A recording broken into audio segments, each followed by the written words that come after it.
Good evening, ladies and gentlemen. I'd like to call to order the closed session for meeting for Monday, May 4th at 5:30 p.m. Mr. Domergue, roll call, please. Thank you, Mr. Mayor. Councilmember Crosby is out, excused absence for work. Councilmember Johnson. Present. Councilmember Lau. Present. Mayor Pro Tem Calcio-Figuita. Present. And Mayor Hepburn. Present. Tonight, the City Council will meet in closed session for the following. Assistant City Attorney Sy, please read the closed session items for the record and let us know if there will be any report out afterwards. Good evening. Good evening. Thank you, Mr. Mayor. You have conference with labor negotiators pursuant to Government Code Section 54957.6. Negotiators, city manager, assistant city manager, and city attorney, employee organizations, Laverne Miscellaneous / General Unit, Teamsters, Laverne Firefighters Association, Laverne Fire Middle Management Association, Laverne Police Officers Association, Laverne Police Middle Management Association, and all unrepresented employees. You also have conference with legal counsel, anticipated litigation, one case. There's no anticipated report out tonight. Thank you, Attorney Sy. Council, any comments? Okay, we're going to open up public comment. Do we have anybody open up for public comment? Anything on the screen? No. With that, we're going to close public comment. Thank you, Council. At this time, we will recess at 5:32 p.m. and reconvene at 6:30 for our regular City Council meeting. Good evening, everybody. What a beautiful night tonight. It's nice and cool outside. We're going to start the meeting at 6:33 p.m. I want to remind everyone for the city's rules for decorum, all speakers, members of the audience, and council members are to conduct themselves with decorum and not to engage in conduct that interrupts the orderly conduct of the City Council meeting. Also, public comment through Zoom may be accepted for all items on the City Council meeting agenda. General public comments will be accepted by the meeting by those physically in attendance at the appropriate time. Tonight, we are very pleased to have Army veteran Joseph Magallanes, SSGT E6, to lead the Pledge of Allegiance. Mr. Magallanes, please.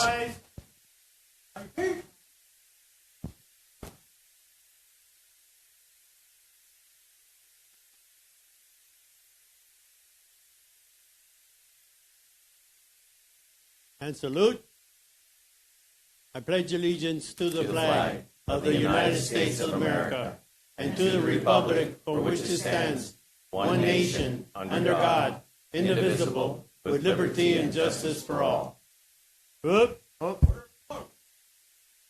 If you could wait there, sir, please. Stand fast, Staff Sergeant. Can I take this home? No. Your wife wouldn't like it.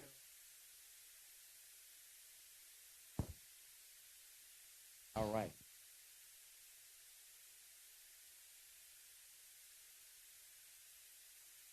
It's always a great honor. Please take a seat. It is always a great honor for me to be in presence of the 1% of this nation that fight. Whoop. That 1% of this nation that signed on the blank check their names to this great country that they're giving their whole life to. And our veterans that have served, that are still serving, and those that are prisoners of war and MIA, I look forward to their safe return home. May God bless them. In front of us today is Staff Sergeant Magallanes, which I will have him take the mic now. And please, Staff Sergeant, let us know what your MOS is and give us a great time you had in the Army. I know you had one. I know you had at least one. I have a story. There you go, Staff Sergeant. Keep it under 5 minutes, Staff Sergeant. Well, my name is Joseph Magallanes. I live here in Laverne. I've been here for about 26 years. I love it here. It's a great city, as you all know. I joined the VFW here in Laverne, 2013, I believe it was. Colorado here, 4th of July, and told me that I think he noticed a badge I had or something. Hat. I can't remember. He came up to me and said, "Hey, you qualify for the VFW." But anyway, he was my inspiration, and also one of our commanders, VFW. And I'm going to invite all those who are veterans have been overseas, look into it. It's a great bunch of guys and women. I just wanted to make sure that he knew, okay?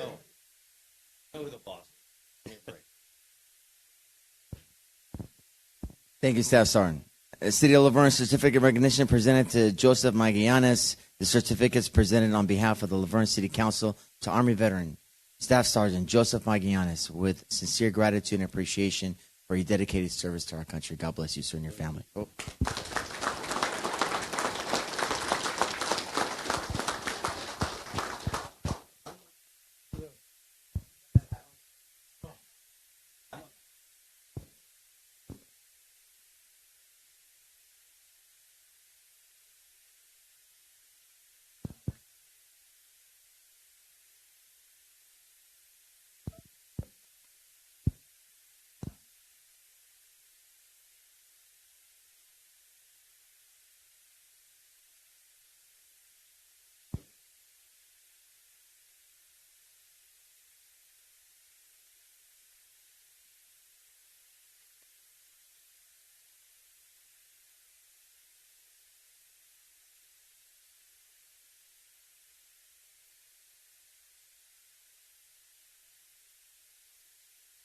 Mr. Domer, roll call, please. Thank you, Mr. Mayor. Councilmember Crosby is excused absence for a work-related function. And Councilmember Johnson. Present. Councilmember Lau. Present. Mayor Pro Tem Castroviguita. Present. Mayor Hepburn. Present. We had a closed session previous to this starting of this council meeting. Attorney side, do we have anything to report out? Thank you, Mr. Mayor. Council members of the audience, direction was given to staff and no reportable action was taken. Thank you very much. I think we should probably go down there and do this. Let's go.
Tonight we have three presentations. First is the Damien High School Wins Recognition. Round of applause for these young people.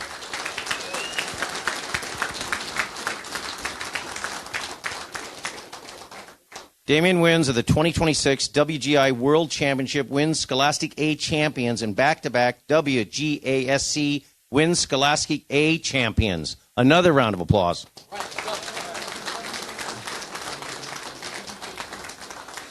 Throughout the season, these performers demonstrated exceptional hard work, dedication, resilience, discipline, and growth. Their commitment to excellence reflects the highest standards of teamwork and perseverance. The ensemble completed a remarkable undefeated season, earning 7 first-place finishes, 2 regional championships, a state championship, and a national championship.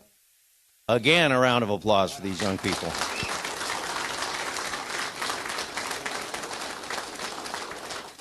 This achievement marks the music program's first national championship and stands as a historic milestone for Damien High School and the community. The group was led by instructors Sam Call, Francis Fitzgerald, Aldo Granada, David Lopez, and Matt Miller. The band director is J.J. Magalon. Come on up. Where you're already here. There you are. I also want to remind everybody that it is 4 places of education. It is Damien High School. It is OLA, Our Lady of Assumption. It is Pomona Catholic, and St. Lucy's High School. So this takes a village and the one most important thing is a round of applause for the parents, because they're the ones that made this happen.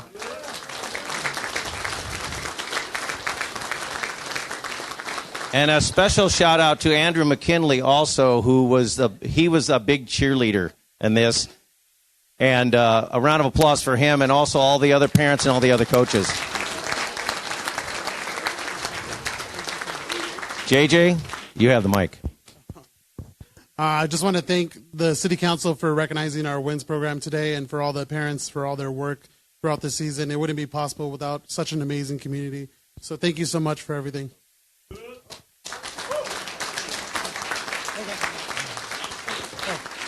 Okay. When I call your name, just come up. Anthony Cifuentes.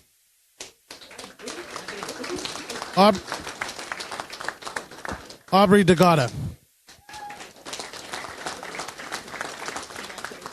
Cohen McKinley. Dominic Strivings.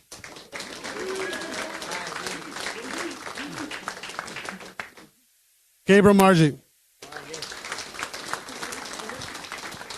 Garrett Young. Graham Rudy. Hannah Soto. Isaac Chavarria. Jacob Seitz. Josiah Gali. Julianne Moharo.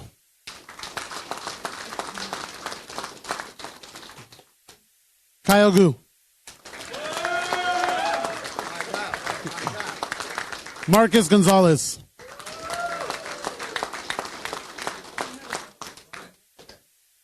Matthew Bell.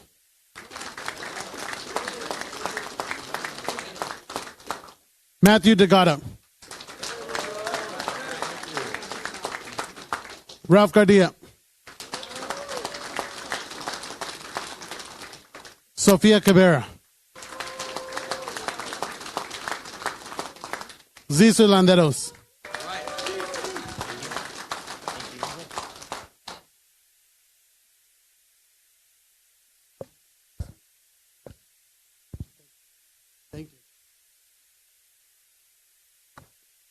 Again, another round of applause. And not only that, remember,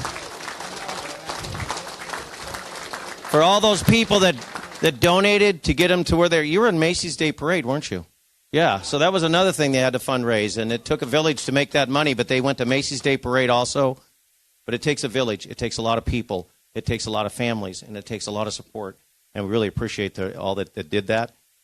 Again, families, moms and dads, sisters, and brothers that had to endure your performances. You know, it's part of the deal. You know, it is part of the deal. But at the end of the day, we really appreciate it. We're really proud of Damien. You guys are an amazing, amazing institution, and all the other different schools that participated. Thank you all very much, and congratulations. Now go to In-N-Out. You guys can get out of here.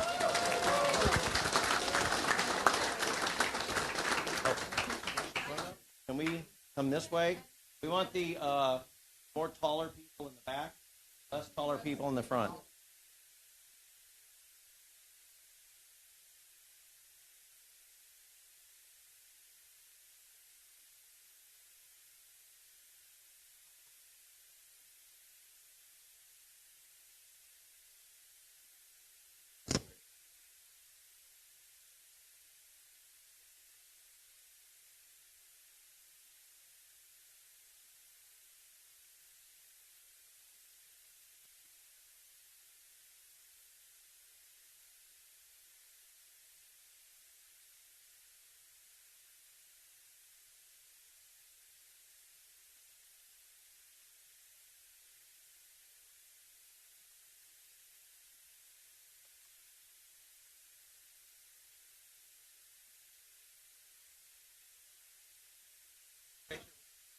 Council, let's step out.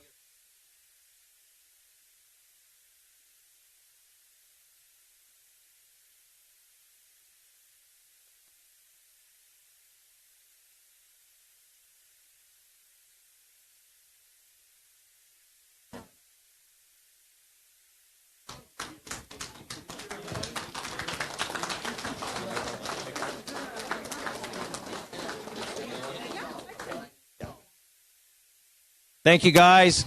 You don't want to stay for the meeting. You get out of here. Go. Go. Order me a double animal style with no meat, please.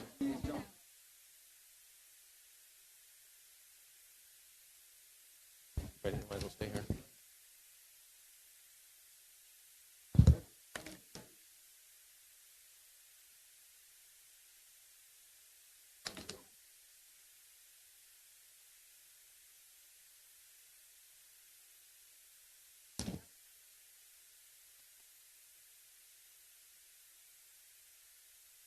Our next presentation item is the Older American Proclamation.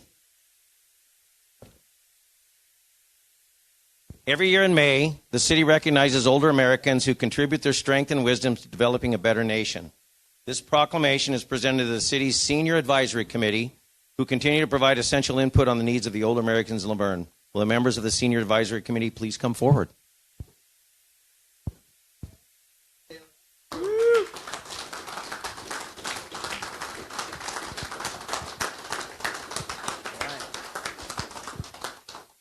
Look awfully handsome tonight, you guys. That's okay.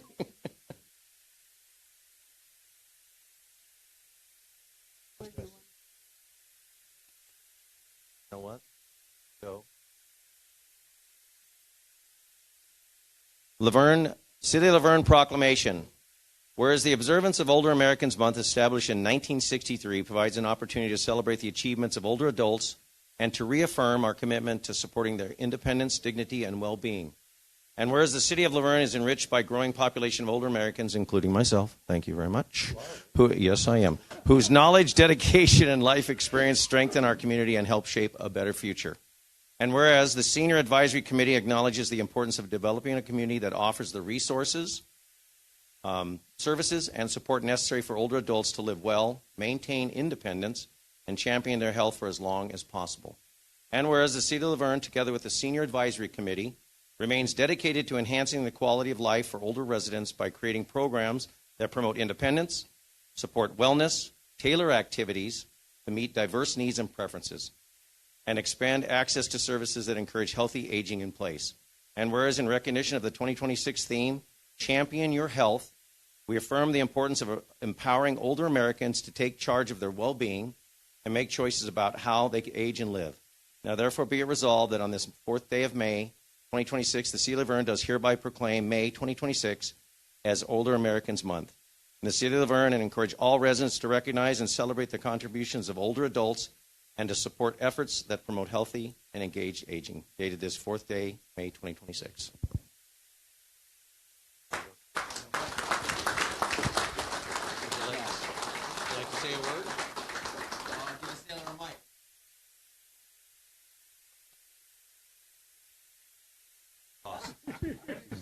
All of Okay, a your sudden, time's up. Sorry, no, just kidding.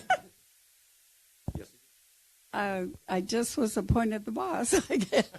Anyway, thank you for recognizing what we do, and we all really appreciate the city of Laverne, and we love what we do, and well, I do. That's why we gave you the mic. And thank you. What you guys don't understand is that they're in charge of, along with Yvonne Duran, our Parks and Recreation Director at the Community Center, that there are many, many programs that we offer for our seniors. And if you just go to our webpage, it's immense. And we do offer some amazing, amazing things for our seniors. So, again, congratulations and thank you for what you guys do. And we'll continue. Thank you, Yvonne, also for what you do for our city. Thank you.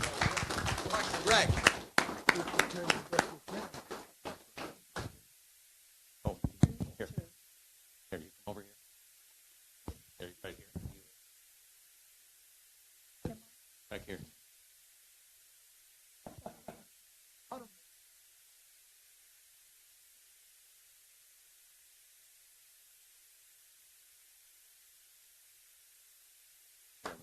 Thank you.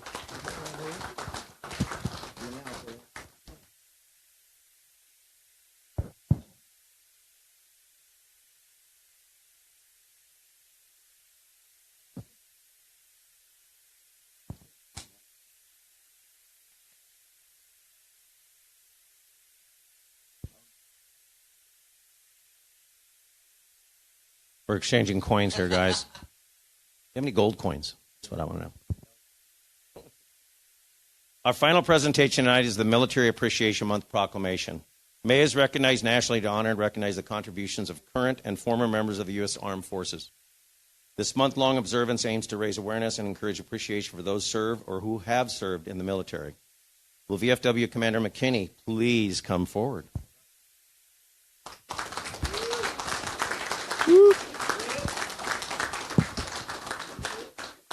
He almost got away without saying women. Come on. Almost. I know, you were watching me. I know.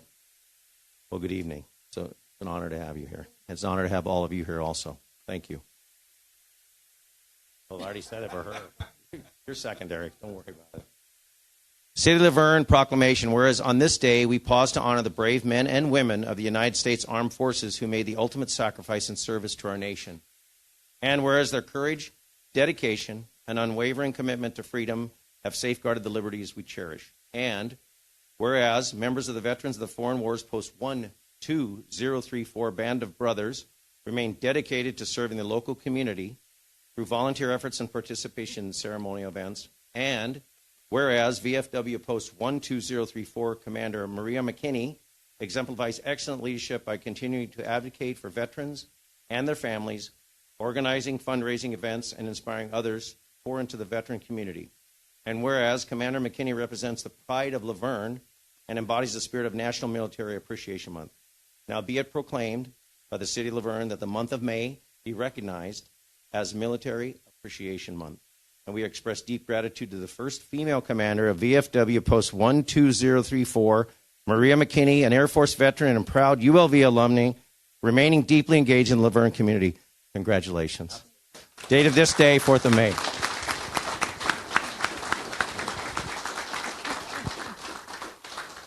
Good evening, everybody. That is all on paper, and it is true. It's factual, but one thing that we need to remember is that I would not be here without all of them here in front of us today. Our entire post is just one of those posts that will get stuff done. Our volunteers, our spouses, our partners, our families, our grandkids, we all of these members pull in everybody with them and get stuff done. I want to say the other word, but I can't. Yes. But it's just that kind of community. And most of us have lived here all our lives, including myself, except for the years that I was in the service. And we understand how much of an impact the city of Laverne has made to our post. And we're truly grateful for all the support that this community and this council has given us, for sure. And we hope to continue that partnership and growth with you as well. Thank you very much. Can you all come up for a picture?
Now we move on to announcements of upcoming community events. I'd like to call up the first person is Adrian Mera, our Laverne librarian. Please come on up. Adrian. I know you missed that. We missed. Adrian.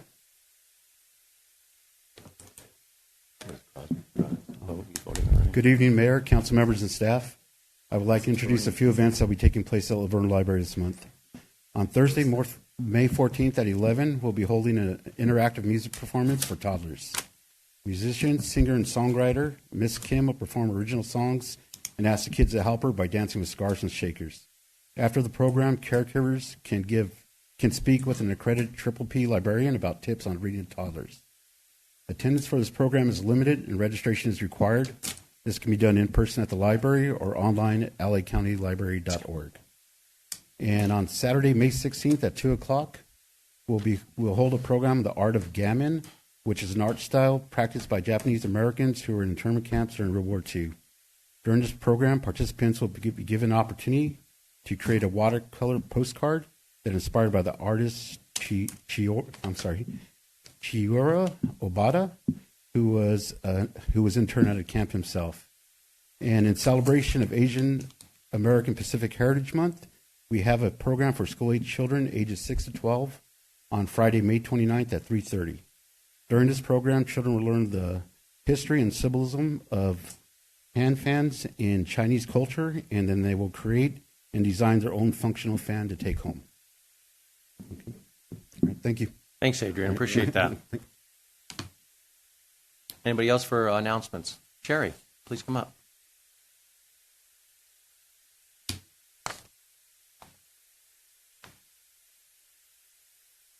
I apologize for not filling out a speaker card. I'll That's make it. sure I do Your that. time's up, sorry. I That's know, it. I know. This is it, my swan song. All right, I'm Sherry Best with Laverne Historical Society, and I want to announce an upcoming event on Saturday and Sunday, May 30th and 31st. There will be a vintage sale and home tour to benefit the Laverne Historical Society. This event will be at 3949 Bradford Street, which happens to be my house. I own an historic home, so the home is going to be open for people to tour through and get to see all the family secrets of my house. I'll tell you everything about the people who lived there before us. So, anyhow, come by, jams, jellies, and marmalades for your table. Find a vintage treasure to adorn your home. Select some potted summer flowers. We have a lot of summer annuals for sale, so if you want to pretty up your garden, you can come look us up. Enjoy some home-baked cookies.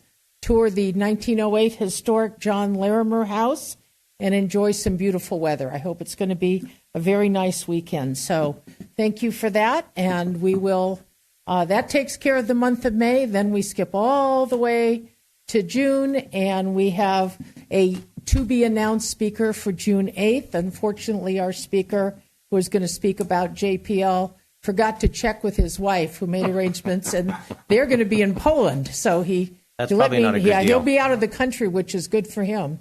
So we will replace him with another speaker, and then at the end of June, on the 20th, do not forget, we still have some seats for the visit to the Huntington Gardens, and we will be looking at a new display there called "This Land Is," which is a celebration of America 250. So I'll put some handouts on the table, and come avail yourself of all the good things that the Laverne Historical Society provides for the community. Thank you. Thank you, Sherry. Did you bring jams with you tonight or no? I did not. I'm down to nothing. I know where you are. I know. Next person up would be Zuhei from the University of Laverne. Good evening. Long time no see.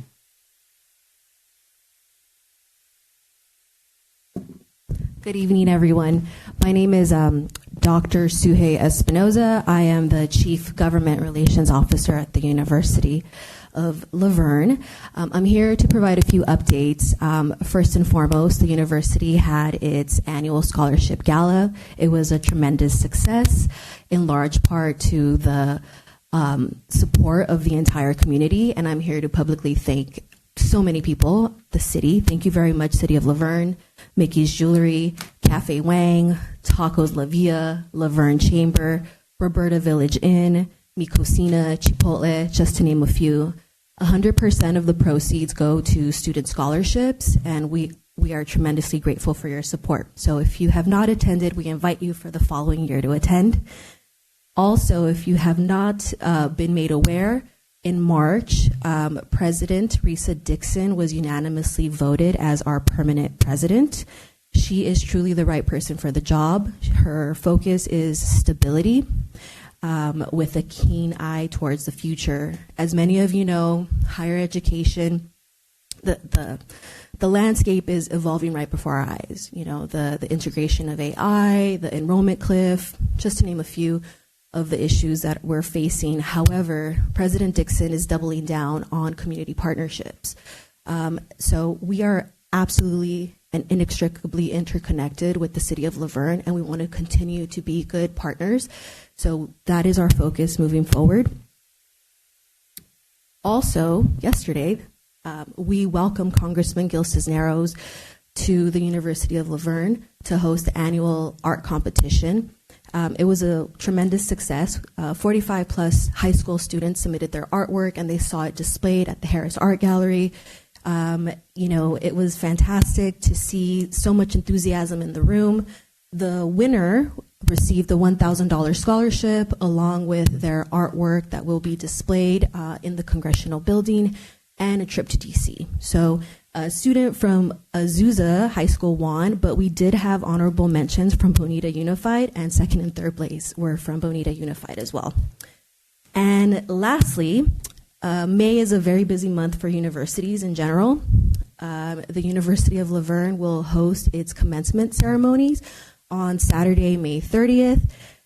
It is a day of great celebration, but with it comes, you know, a lot of activity. So in the spirit of being good neighbors, the university is sending letters to residents within a 100-meter radius, informing them of setup, breakdown, cleanup time. We will have an interactive website where people are able to see what's going on. We welcome you to attend the festivities, and we ask for your patience and understanding during that weekend of celebration. So we will do our very best to continue to be good neighbors, and the University of Laverne is here to be of service. Thank you. Thank you very much, Dr. Espinosa. We appreciate that. Anybody else? Oh, Mr. Ivy.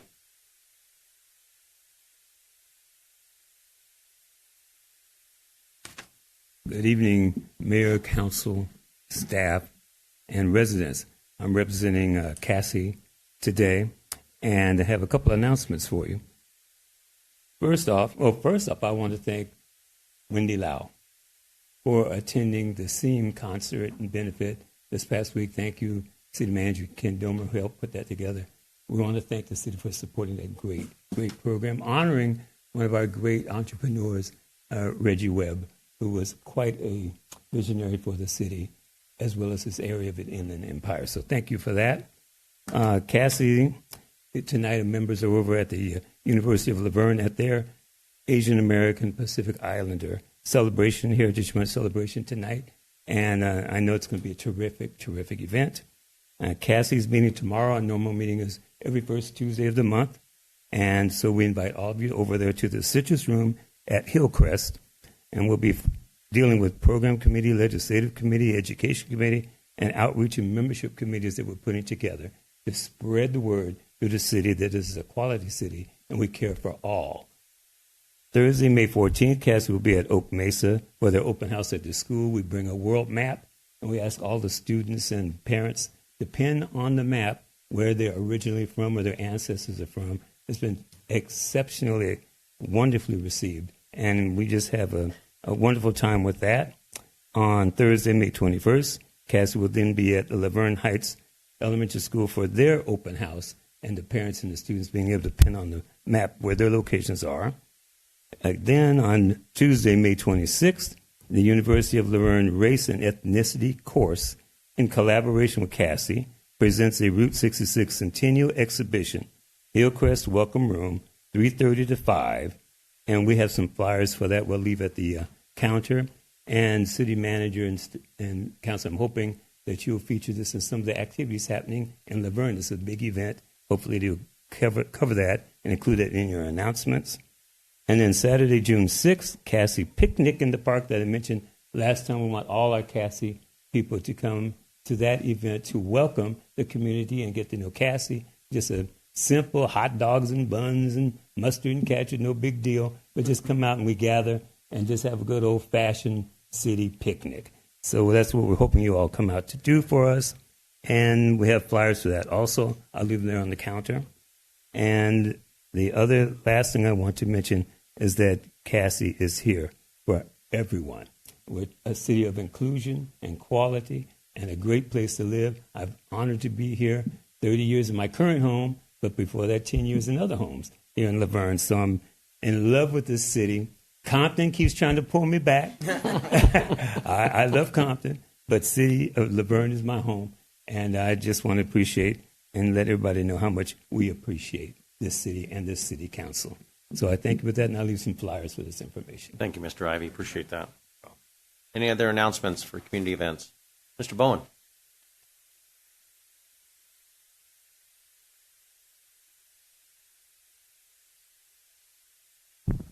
Good evening, Mayor, Council, City Management.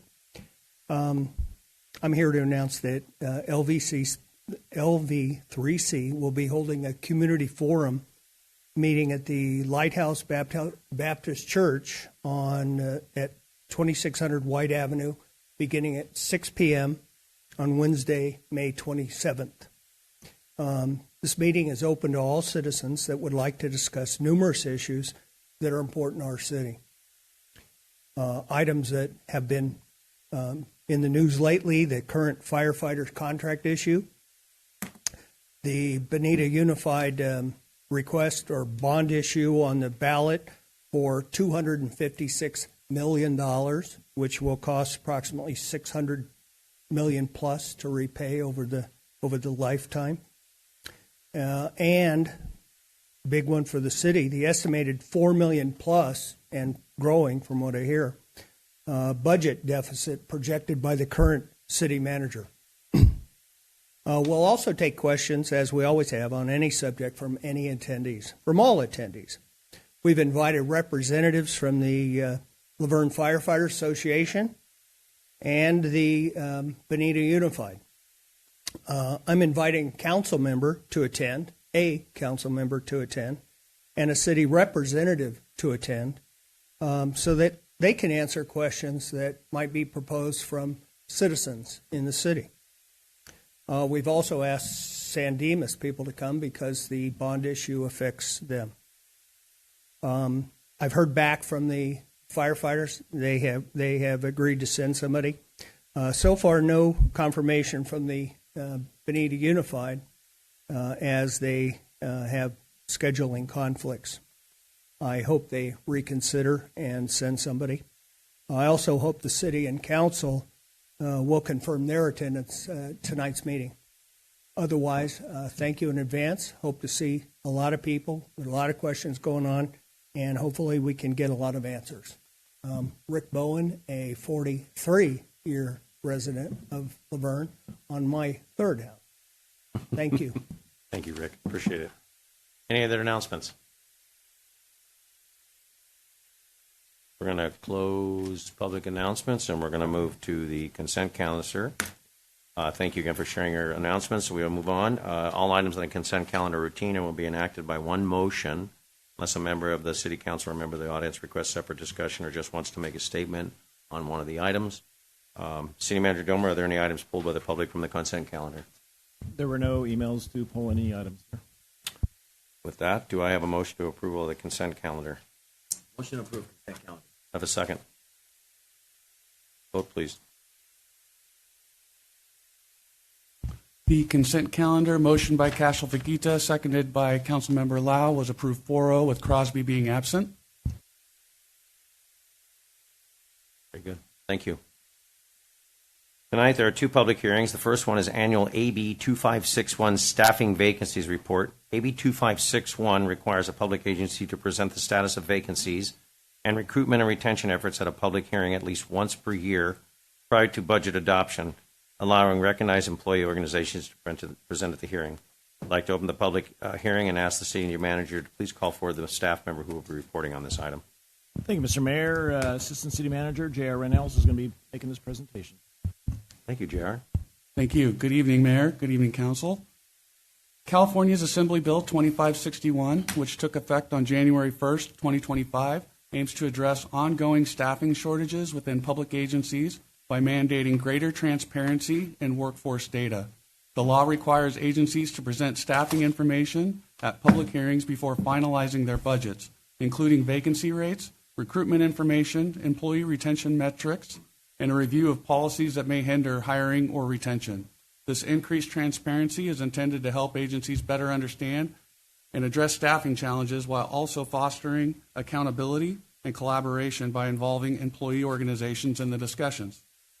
In compliance with AB 2561, the City of Laverne is required to undertake the following actions. Hold a public hearing at least once each fiscal year at a public hearing before the City Council. The City shall present information regarding the status of vacancies and recruitment retention efforts and identify any necessary changes to policies, procedures, and recruitment activities that may lead to obstacles in the hiring process.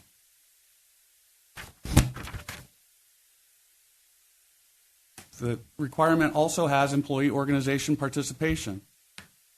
It needs to allow recognized employee organization for each bargaining unit at the city to make presentations during a public hearing concerning vacancies and recruitment and retention efforts. There are 5 bargaining units represented in the city, and all employee associations were contacted as part of the city's compliance efforts. Additional reporting for high vacancy rates. If vacancies in a single bargaining unit meet or exceed 20% of authorized full-time positions, the city must provide additional reporting at the request of the employee organization. In the past year, the city had 195 full-time budgeted positions, 24 full-time employees separated from employment, 25 full-time employees were hired. Through March of 2026, the City of Laverne had 13 staff vacancies, representing a 6.67% vacancy rate. The recommendation of staff is that the City Council conduct the public hearing for compliance with legal obligations related to AB 2561. Thank you, JR. Any questions for staff before we go to public comment? Public hearing opening? That'd be no. We're going to go ahead and open the public hearing. Anybody wish to speak on this item? Mr. Bowen.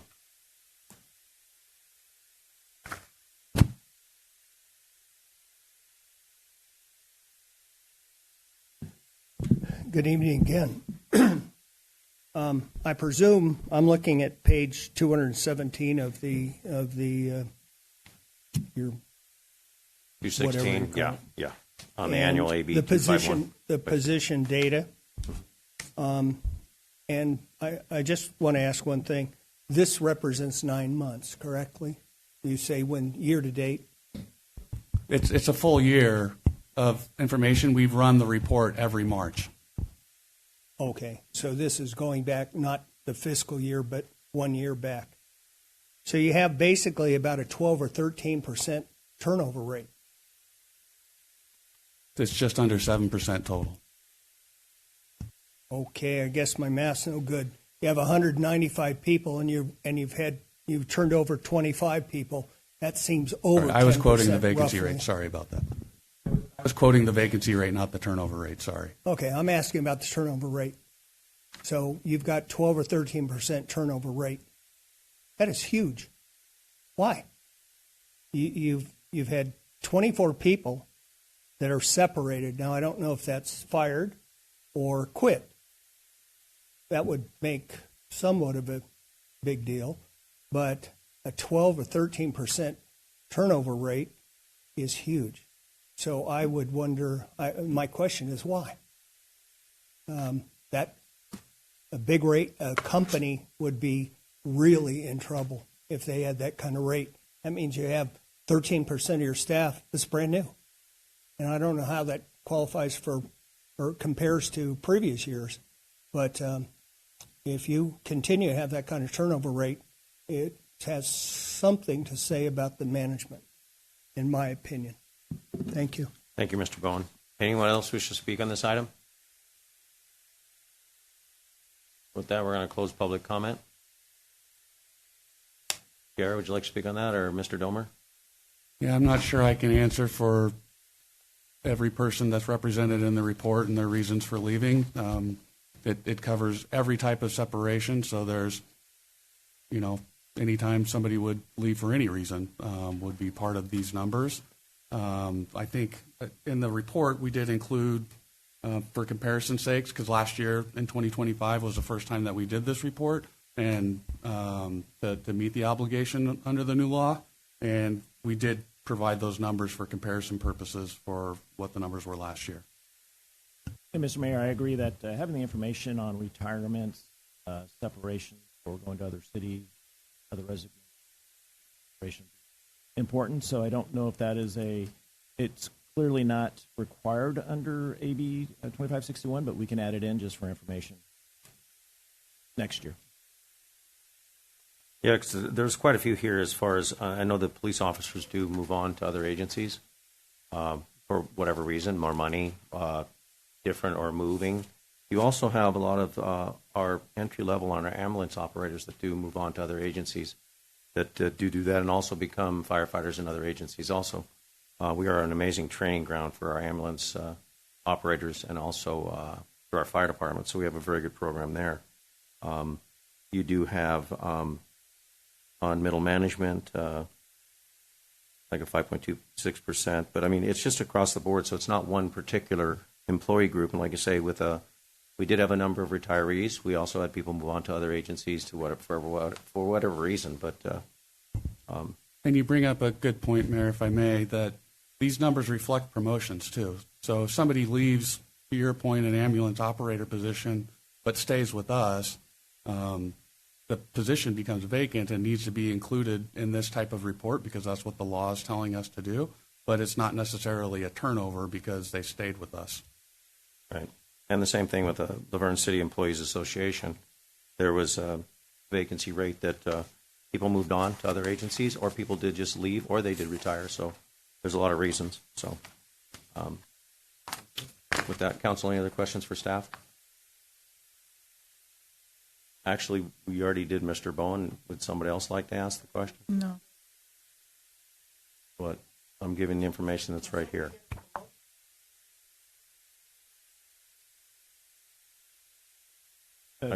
Mr. Mayor, I can answer that question. We're out of order, again, but okay. Well, it was just for information, all that stuff. Again, AB 2561 is in its second year that we're doing it, and so we are reporting to the requirement. I offered the fact that we should, for better transparency and understanding, add some more information. If there's other information that the council would like us to put in for future years, I don't think that's a bad thing. As far as the issues of going up under the guidelines that we're following, that promotion is a vacancy of one position. And so it does fit within the guidelines that we're reporting.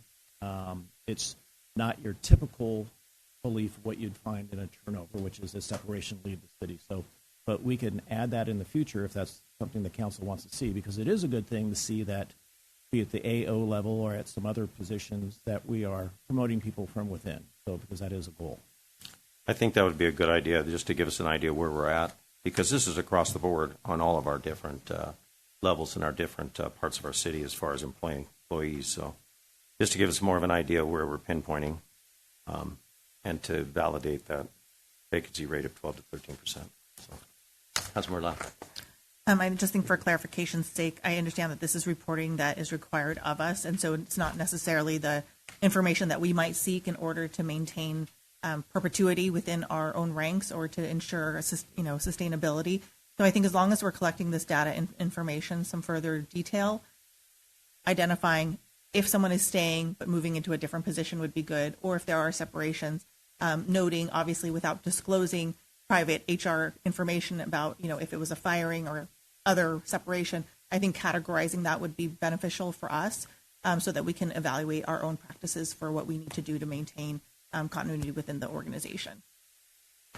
And to kind of feed on that and to answer some general questions, again, this was a bill that went through the legislature. It was labor-backed originally, and it was originally, I think there was like a 10% level that the legislation had, that if you had more than a 10% vacancy, I believe 20%, yeah.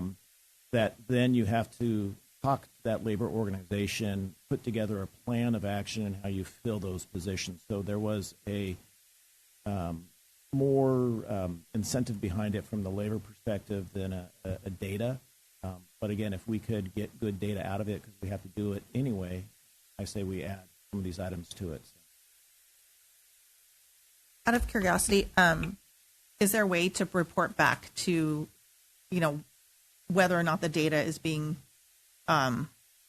sufficient, or if it's answering the questions that caused this legislation to be put into place? I don't know if there's a feedback loop available.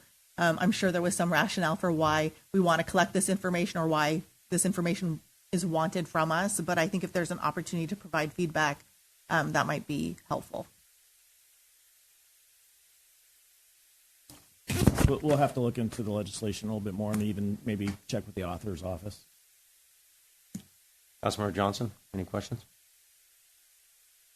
Mayor Pro Tem Cash? No, Councilmember Lau, just the issues I had. I mean, cities or other organizations have a turnover rate. I mean, we provided based on 2561 what the requirement was, which is the vacancies, all the additional details. We could later show a form of transparency to the public as to why. It could be retirements, it could be all slew of things, medical leaves, and then turns into a retirement. I mean, it's just how much does this continue to spiral, and what do we need to provide clarity to Sacramento, which not everything that comes from Sacramento has clarity. So I'm sufficient enough to provide the basic information that we need.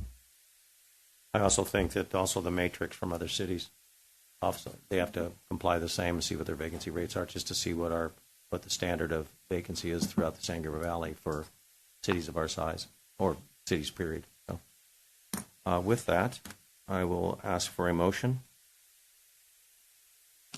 Second? Vote, please.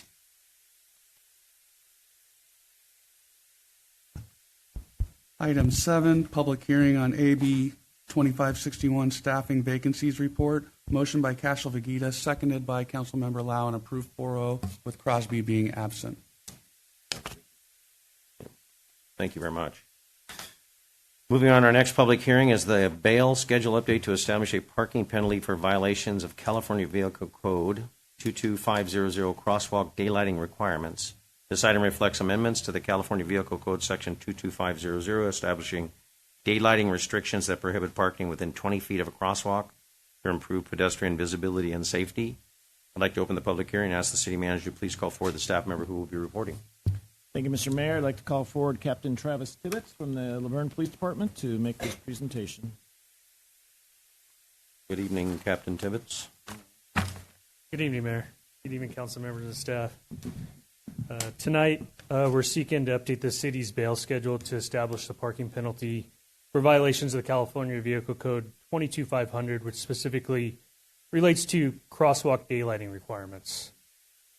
Recently, or somewhat recently, the California Vehicle Code was amended to prohibit stopping, standing, or parking within 20 feet of the approach side of both marked and unmarked crosswalks at intersections. The requirement is commonly referred to as daylighting, which really means bringing visibility to the area by removing obstructions to improve pedestrian safety. While the requirement is established under state law, local agencies must adopt a corresponding administrative penalty in order to enforce it through municipal parking citations. The proposed action before you tonight is to adopt a resolution establishing $60 parking fine for violations of the daylighting requirement within the city of Laverne. The fine amount is consistent with comparable parking violations and provides a reasonable enforcement mechanism to encourage compliance. Pomona has a fine amount of about $68. San Dimas is around $63, and the LA County standard for parking violations in general is between $65 and $80. So the $60 is right in that range. If adopted, this violation will be incorporated into the city's bail schedule and enforced by the Laverne Police Department and authorized parking enforcement personnel.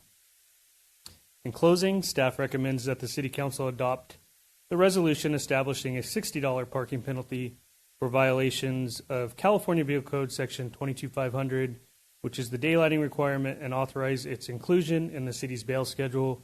That way we can keep all our students and pedestrians safe as they cross the streets here in the city. And will be here for any questions. Thank you, Captain Tibbetts. Do we have any questions for Captain Tibbetts before we go to public comment? Got a couple of questions. As far as that distance from the crosswalk, is that about a car's length, or? I think that's about 3 cars length. if I'm 3 not car mistaken. length. So 3 or 4. So you want space for 3 cars before the intersection, Right, before. or before the stop bar, or whatever. So that as vehicle traffic is driving towards the intersection, we can see pedestrians before they enter the crosswalk. Right. The intent of it is it's hard to see pedestrians, particularly small children, when there's cars blocked really close to the turn of the intersection, so that we can see them stepping into the crosswalk to provide, pedestrians the ability to cross safely. Right, and I think of White Avenue as being such a busy street, and there are a lot of kids that cross at Benita. I think that's very helpful. It's just educating motorists to stop that extra distance. Are we going to put any paint on the ground to delineate where that is? Well, I think that would be a question, I think, for the city engineer if we're going to paint, because there isn't that. It's just the requirement of having to know that you have to be at 20 feet from that intersection. You can't stop or park there. So over the years before this violation was there, we would see that a lot, particularly at drop-off and pick-up at schools, and we're still going to have that problem. We can educate through this parking violation by being able to issue citations, so we can educate to get people to stop doing that. But marking that would be a question for I believe the city engineer, if we're going to actually mark the curbs from that distance. Some are with red for the fire zones, but most are not. I guess I would like to see it marked in some way so residents do know where to stop before they get a ticket, before we start writing those tickets. Thank you. Councilmember Lau. So I know that I think this law was brought into effect, I think, was it January with an effective date this summer, or I don't know if the effective date already started. It is in effect. So it was in effect from January. Because I remember that there was information pushed out initially on social media to let people know what daylighting was. I know that, maybe people saw it, maybe people didn't.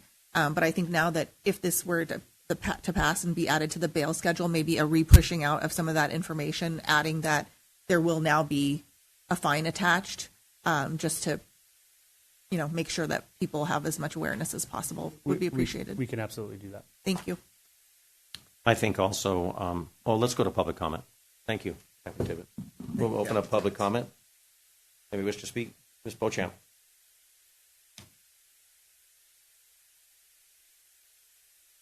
Good evening, Council. It's been a while. So I want to understand this clearly. So this is the crosswalk. You have to be 20 feet behind the crosswalk. So you plan on sitting at a light for about 10 minutes because you're not going to trigger it? The waits for the cars to trigger the lights? So are we, doing massive public works and we're going to dig this up and relocate this? I mean, I understand what Steve's saying about putting a line where you need to be so you don't get cited, but then how do you change the lights? I mean, if you have a crosswalk, there's people there that are pressing the button, it's going to work. But if there are no pedestrians, but you still have to be within that limit, how does that work? I'd like to have an answer from our director, Danny Wu. Thank you, Ms. Beauchamp. We got 2 Gavaldons. Which one first? Cynthia.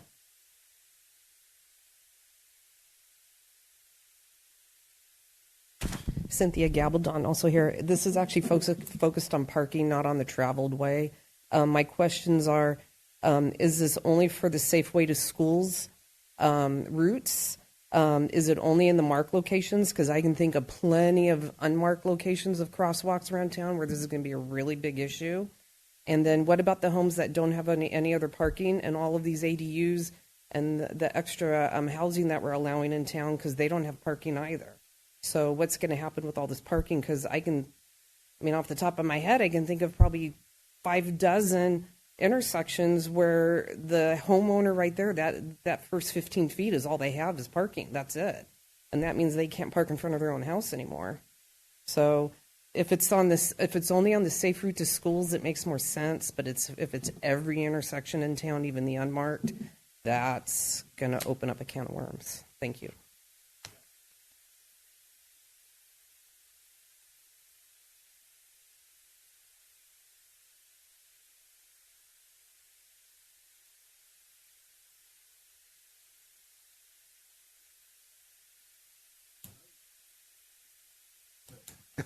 Terry Prentice, good evening, council, mayor, city staff. This first time I've ever heard of this, and I guess it's been in effect since January. I'm not opposed to it. I'm opposed to how we initiate it. I think that there should be, and as a retired police officer, I think there should be a time where people are given warnings about it. I think there should also be signs posted around a number of the intersections so that people are aware of that. I'm on social media. I'm on X, and it's probably the biggest social media one. I've never heard of it on there either, but it's mostly Trump and anti-Trump and that. But so that's my concern is that hitting somebody with a $20 fine that they're not overtly trying to, they just don't know. And I think that's a mistake if we put it out there and start just writing tickets on that. And I'm not accusing the police department of writing tickets. I think they don't write nearly enough, especially for red lights and things like that. So, thank you, sir. Appreciate it, Mr. Gabaldon.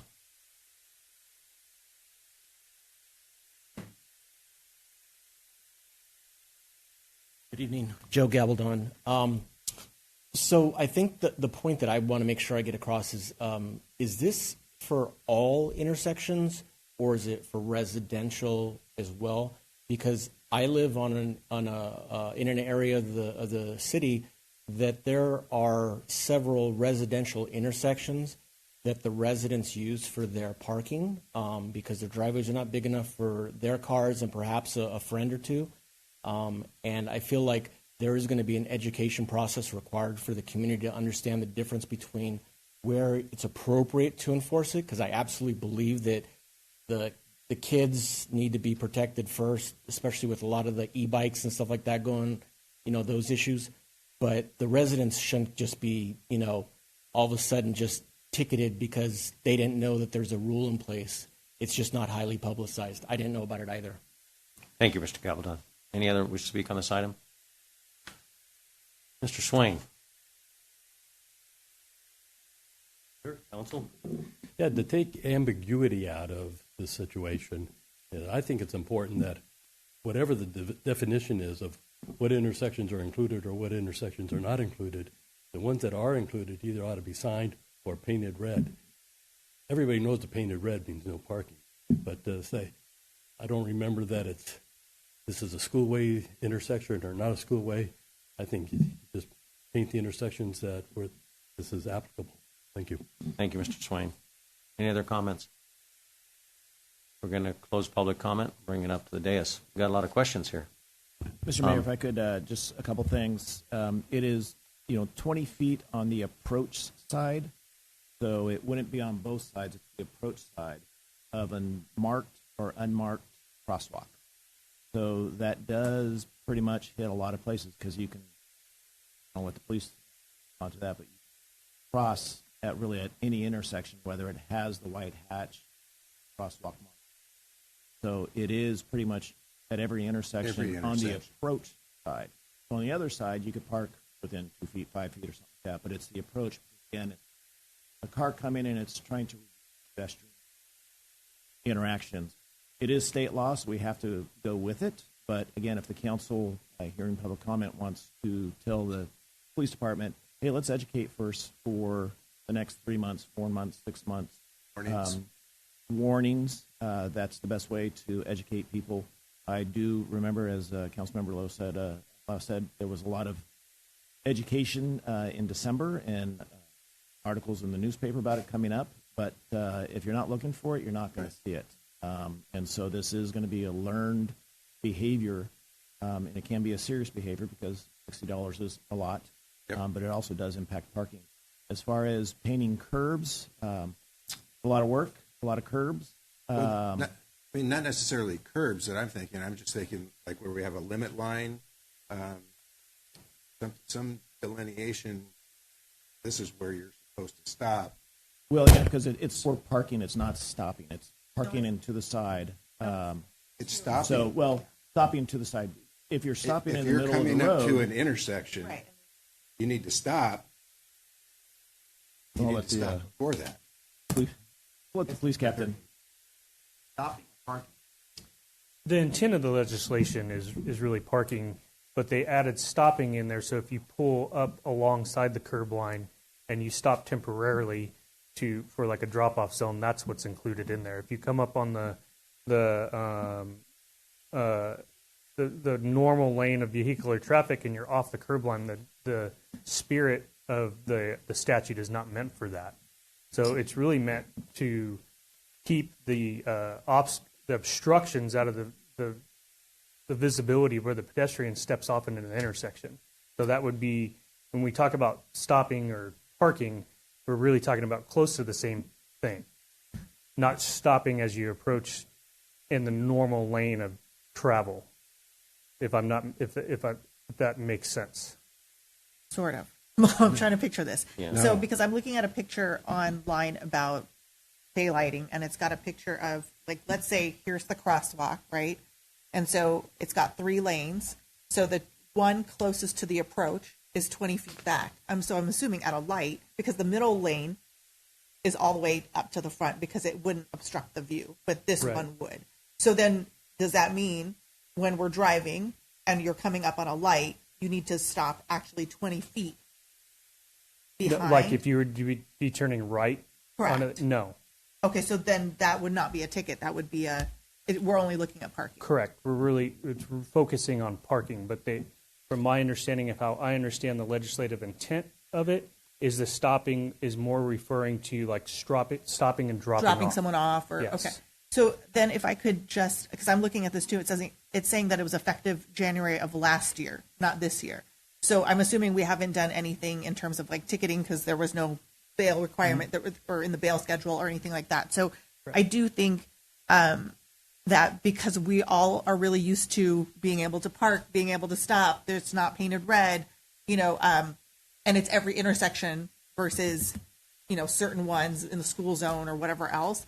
I would like to see an education process rolled out, maybe just some stuff that maybe we can put on the website. I get that not everybody's on social media, but just something to let people know. And maybe it is a 3-month grace period where it's a citation without a fine, saying this is the rule. It's been in effect since Jan 2025. This is a courtesy warning. Please don't do it again.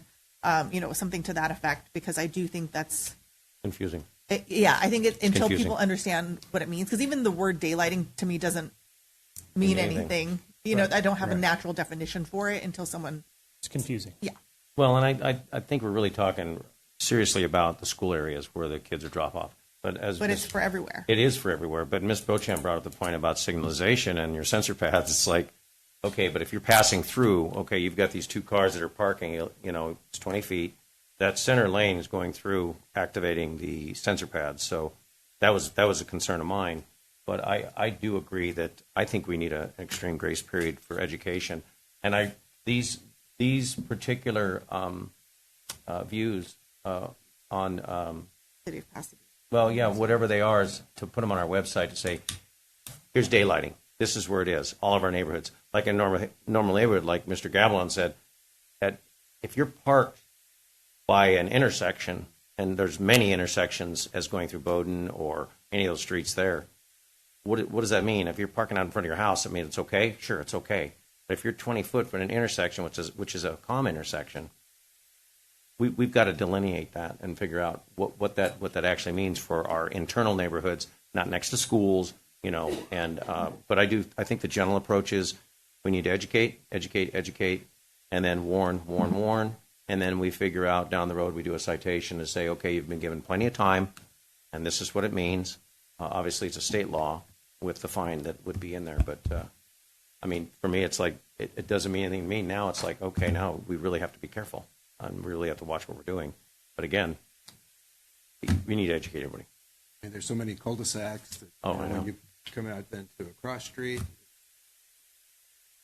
Which have no sensor pads, they're just stops. Yeah, You know, just you just normal regular neighborhoods stop. like all of ours, most of us. You know, you get on the main thoroughfare by any of the schools, Oak Mesa, Laverne Heights, Roynan. I mean, the high school. I mean, my goodness, it's crazy. You know. Operationally, through the chief of police, we have the discretion on how we enforce it. So we can do that education process. We can certainly issue warning citations, continue the education process, and then when we move forward to issuing citations through the chief of police, we have the discretion on how we enforce it, so that, you know, when we send our parking enforcement, our officers out there, we're not necessarily focused on the areas that Councilmember Johnson brings up, but we focus more on our high traffic high areas and high traffic school areas, the areas of more liability of getting a pedestrian hurt, and we can certainly do that. Yeah, I think your enforcement needs to be specific, as Mr. Gavilan stated. The safety of our children is the most important thing in the whole world, because, and not only with the e-bikes, which we'll be getting to later in the council meeting, we need to protect them, but we also have to let the parents know that you can't do certain things. You're going to get cited. If you're going to pull up and you're going to block traffic and you're going to make it a dangerous situation where they stack up like Legos, and all of a sudden you can't see anyone, you know, on the curb. So, but that would be my suggestion. Would be let's hold on to it. Let's give it some time. But I do like these the visuals. To post it on our website. The visuals. I know that she's got two up here. What's daylighting? Let's get it out there again. Let's post it on our social media to make sure people understand what they're doing, what it pertains to, and then I think we should be very gentle around our normal areas of our normal neighborhoods, because, you know. definitely school zones and Yeah, absolutely. where children are present. And The high-profile areas. I think that's where we really need to, like Ramona and those places. Like, okay, you need to be. And mindful. operationally, that is the chief's and myself's concern is the schools, our senior areas, those areas, not so much the residential areas where there's a ton of intersections, and obviously it applies, but it's not as much of a concern of, you know, Benita High School, Roynan, Laverne Heights, Oak Mesa, Ramona, those areas, and then our senior areas. Because I'll be honest, Baseline Road, Oak Mesa is one of them, but Baseline Road on Laverne Heights is, you've got to be so careful. I mean, and, you know, the families run and the kids run around, but at the end of the day, it's a school zone, so slow down, pay attention. And you guys have upped up your tickets. I know that. You've been ticketing a lot of people on the Baseline Road and those areas by the schools, which I commend you for that. If people are doing things wrong and possibly putting a child in danger or their own children in danger, they should be ticketed. So I have a question for staff and possibly council then. So this resolution is to set the penalty amount at $60. However, in the resolution, it doesn't indicate, and I don't know that it needs to, that it indicates our direction to do education and then a warning, or does it not need to because it's at the discretion of the police department? So then we can approve this resolution as is without any changes to the language. Correct, and you can give us direction to, you know, both on posting on graphics on the website, the education. I think we need to write that down right now. We need education, post it on the website, and we give it like a 60 or 90 day? Yeah. 90 day, day, I mean. and then review it after 90 days before they start implementing citations. What do you think? What would Honestly, if it's okay with the police department, I'd suggest 6 months. Okay. I would recommend going into the fall because we're ending school year. Yeah, I was going to say right? the that's school true. year's They're not ending. gonna be Push allowed. this into the fall. So we go 6 and get months. through the beginning of the school year where we can really push that education process, which is what we normally do with our police officers out when the school's open for a number of weeks, so that we get that cooperation back, and that would be a good time to push it out past that. Plus, we got the e-bike ordinance we're going to look at shortly. That's another one that we're going to be addressing. So. Yeah, and Mr. Mayor, members of council, there's another bill that we will be implementing, which is, I addressed it at the Benita Unified and City kind of subcommittee meeting, but that's the reducing the school zone mile per hour, 25, down to 20. And so we have until 2031 to reduce them all down to 20. But the discussion was, let's go ahead. We don't have that many school zones. We don't have that many signs. So we're getting an estimate of how many signs are out there, what the cost is to replace those signs. So that's the next thing coming in, is that when you're going through the school zones, it's going to be a 20 mile per hour maximum versus the current 25. Okay. So we can vote on this. I need a motion, then we're going to go ahead and postpone it for 6 months with education to our public to make sure that they're well aware, with visuals on our social media page to say what daylighting is, explain it explicitly, and then also as council, I'd kind of like to review, maybe go around to a few locations and say, okay, what's the situation? How does this work? So we're well aware of it. So with that, I will make the motion. Do I have a second? Vote, please. Item number 8, motion by Johnson, seconded by Cashel-Fagita. The vote was 4-0, with Thank you, Crosby Captain being Tibbetts. absent. Very good.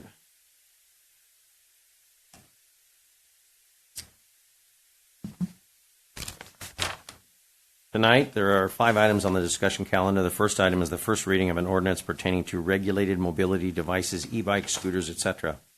City Manager Domer, please call forward the staff member who will be reporting on this. Hey, you're busy tonight, Captain Yes, Tibbetts. he's not going to go far. You're not Captain going Tibbetts. far. Good evening again. We're here for the first reading of an ordinance pertaining to regulating mobility devices, including electric bicycles, electric scooters, and similar devices. The ordinance updates Chapter 10.80 to Title 10 of the Laverne Municipal Code, establishing clear regulations governing the safe operation of these devices within the city.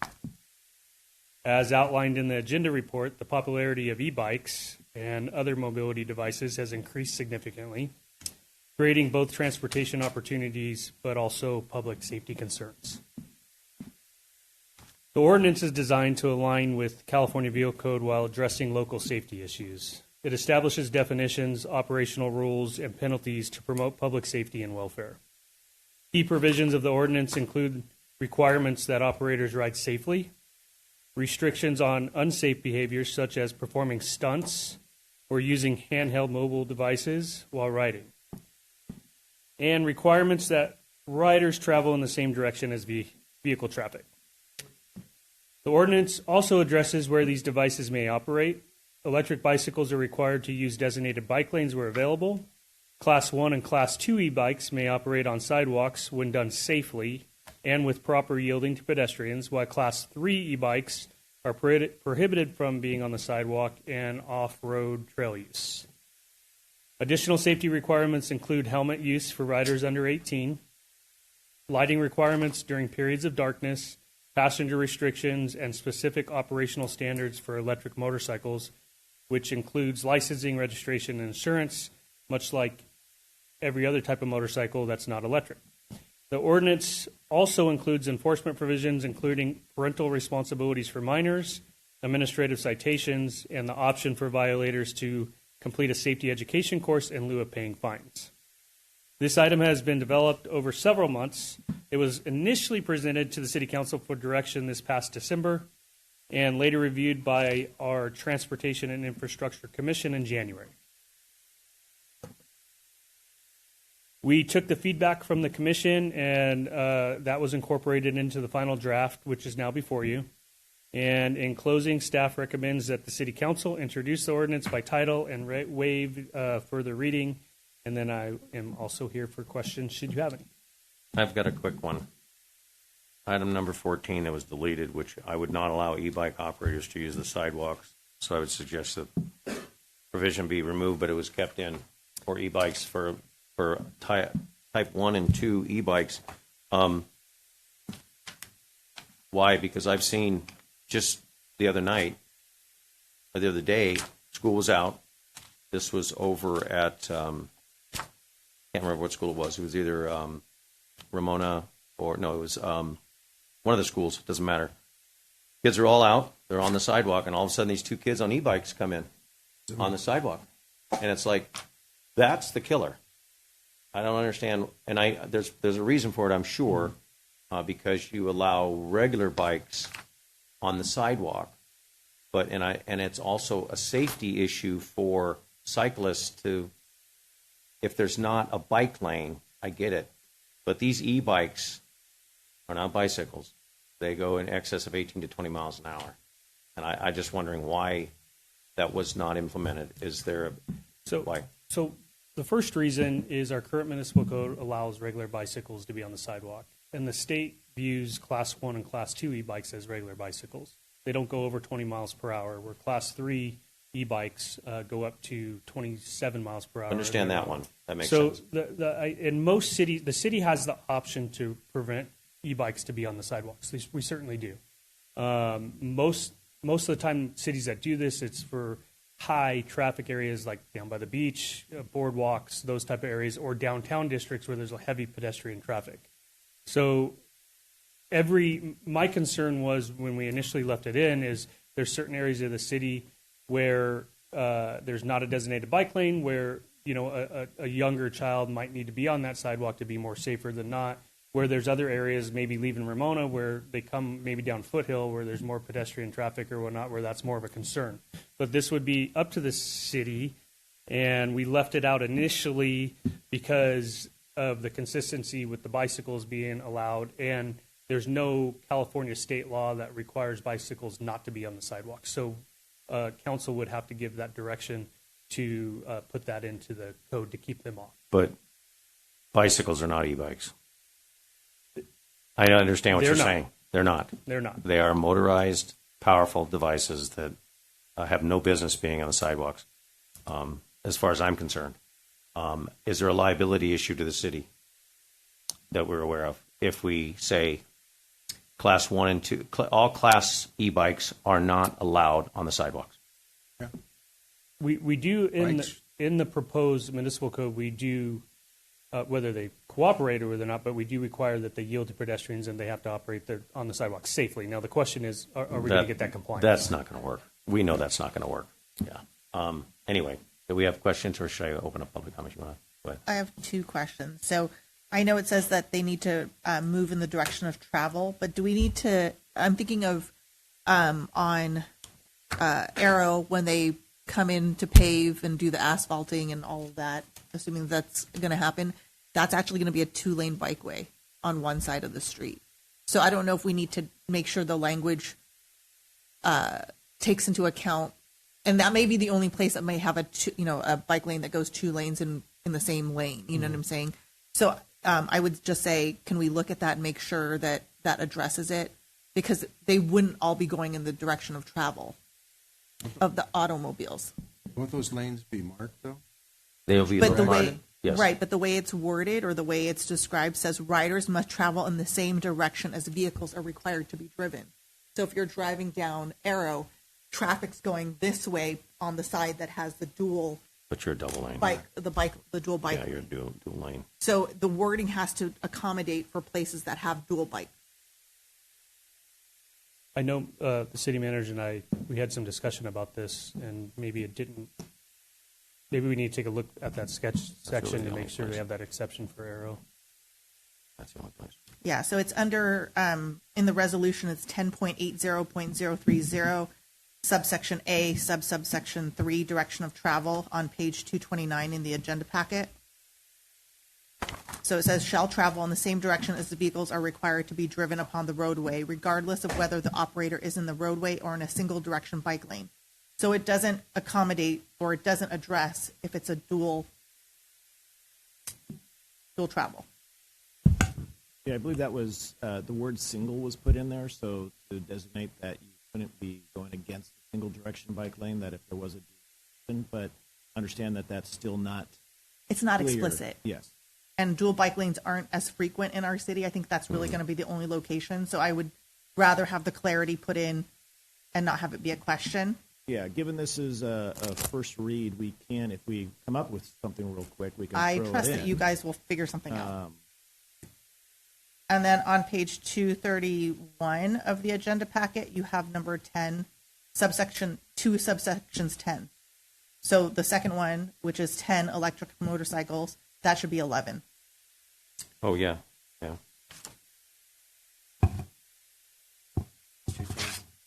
But I do agree with Tim. I don't think any of the e-bikes should be on sidewalks. This one here.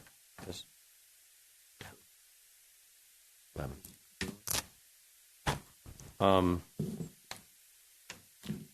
Okay. I think we should open up public comment. Yep. We're going to open up public comment on this item. Anyone wish to speak on this item? Mr. Gavaldon.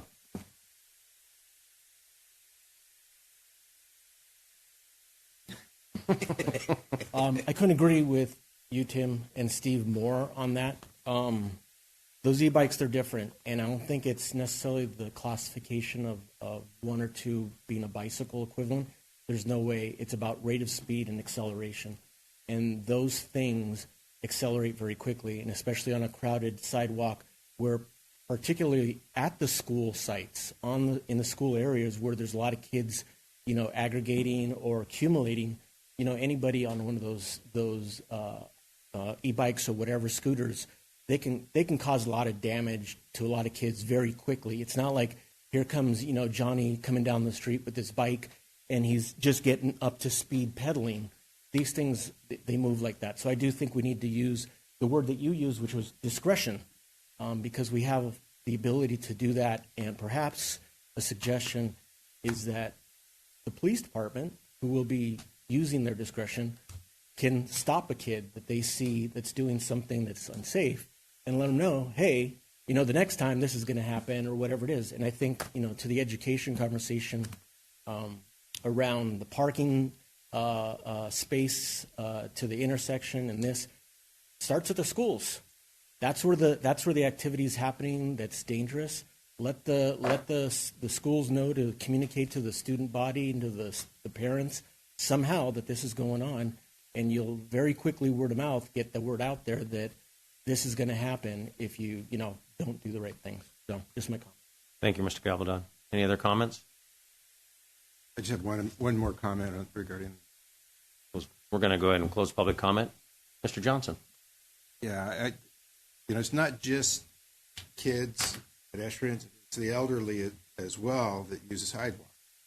I don't think e-bikes should be anywhere near them.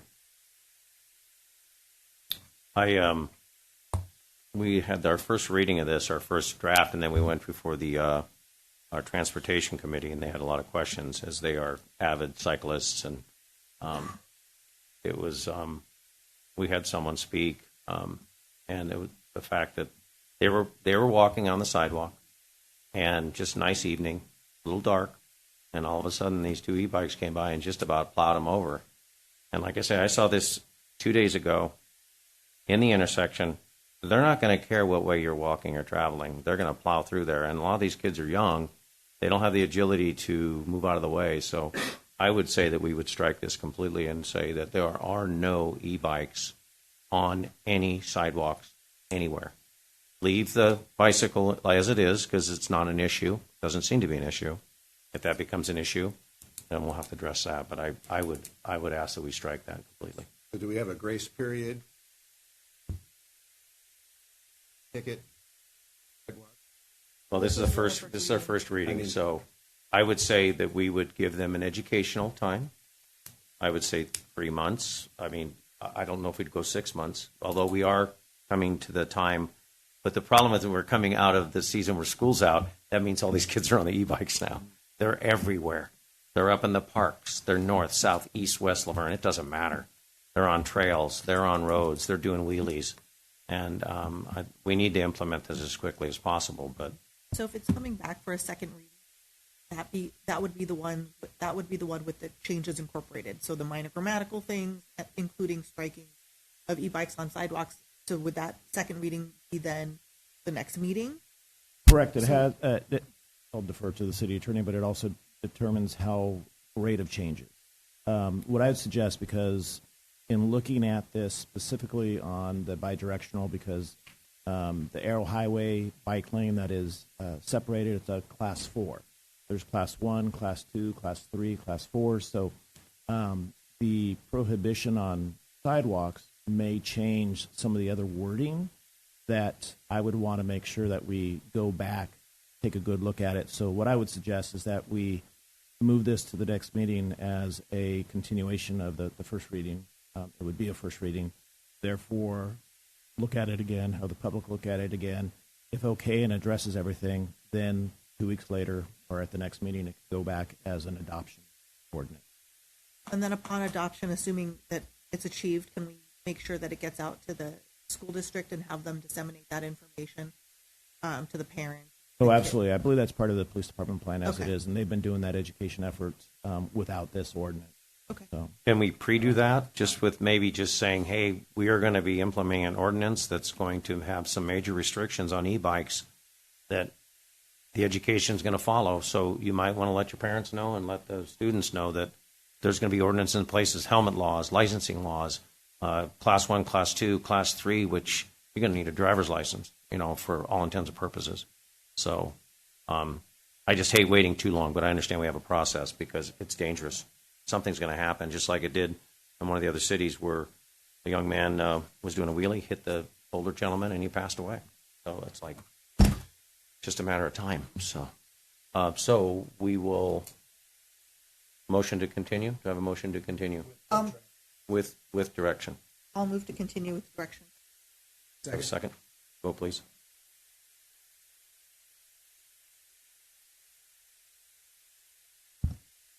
Item number 9, motion to continue. Motion by Lau, seconded by Johnson, and approved 4-0. Thank you. With Crosby absent. Oh, Ricky.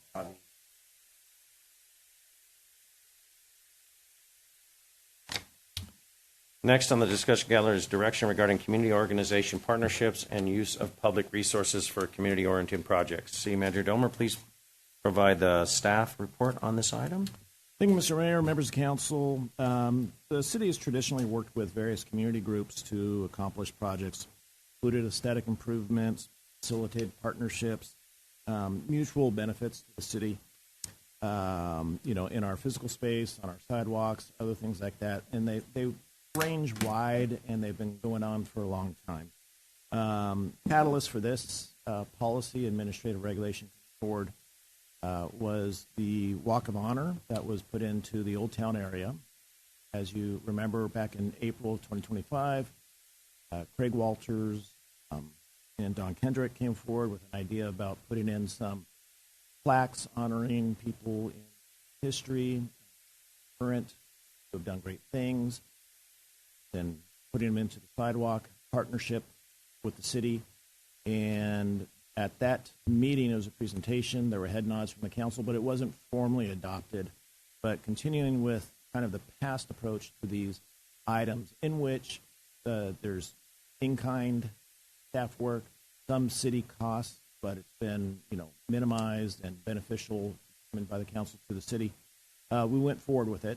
There was some concern. One resident, Richard Rowan, brought up some concern about it. At the next meeting that it was discussed, council directed, hey, let's bring this back and look at it so that the council has more say in the community projects going forward, these partnerships. So this is an effort to address that so that in the future, community organizations, community groups could come to the city with an idea, address some things that say, hey, we would like to do this. The city, through agreement, but through a process up here at the council with council direction, could say yes or no. And so an administrative regulation has been prepared that looks at making sure that there's transparency to the process, that there's some limits. So there's a de minimis approach that if it's going to take 3 hours. So a de minimis project would be, for example, an Eagle Scout project. And on a lot of Eagle Scout projects that we work on, our public works staff, work out and range with Eagle Scout candidates, look at different projects that are in our parks, around our city facilities, work with them to help organize some things. There's some staff time that goes into it. Not a lot of materials, but some of the other projects could have, time and material. For example, the Walk of Honor was done by city staff in kind during the week, except for on a Friday when that was an overtime. The group paid for that. The group also paid for the cement and other materials like that. But this is an effort to make sure that both in our fiscal condition, but also just going forward, so there is transparency, that there's a process that anything going forward in the future is brought up to the council, has council approval going forward, and then for public understanding, it's posted on the internet with some basic items. So that's the premise of this. If there's any questions, it was kind of looked at by other cities. I looked at a bunch of different cities, looked at some concepts, circulated amongst the department staff, and tried to just kind of be allowing, but also giving control on these projects to the city council, putting limits on it, and making sure that we can still have these partnerships, but they're under agreement. And we do have a lot of agreement with different groups right now, be it from the Old Town Bid, the Historical Society, Chamber of Commerce. So there's already a precedent for it. Mayor, I just have one question. Go ahead. Sorry. Yeah, I'm glad you mentioned the Eagle Scouts because I know they do a great job getting out there to earn their Eagle.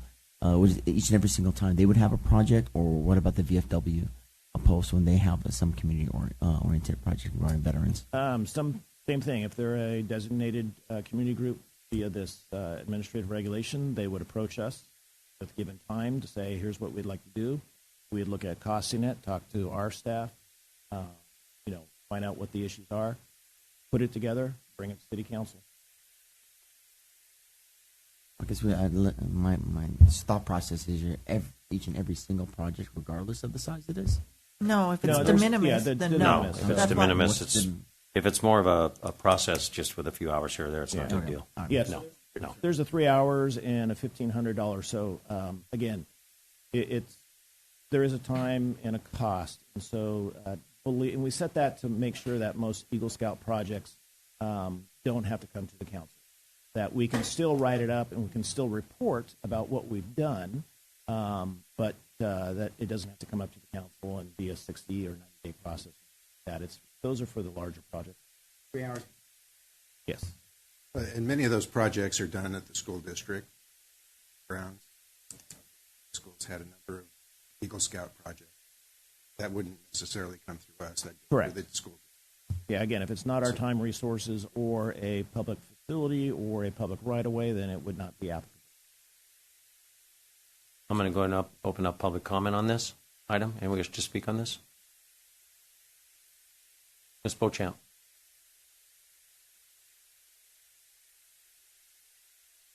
I want to thank Mr. Domer for bringing this to make this official, because I think it put a bad taste in a lot of the residents' mouth when you had Mr. Kendrick and his cohort, I forgot his name, do the presentation.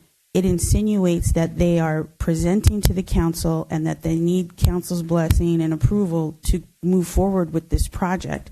And the fact that it was done not in that fashion made it seem like a backdoor deal.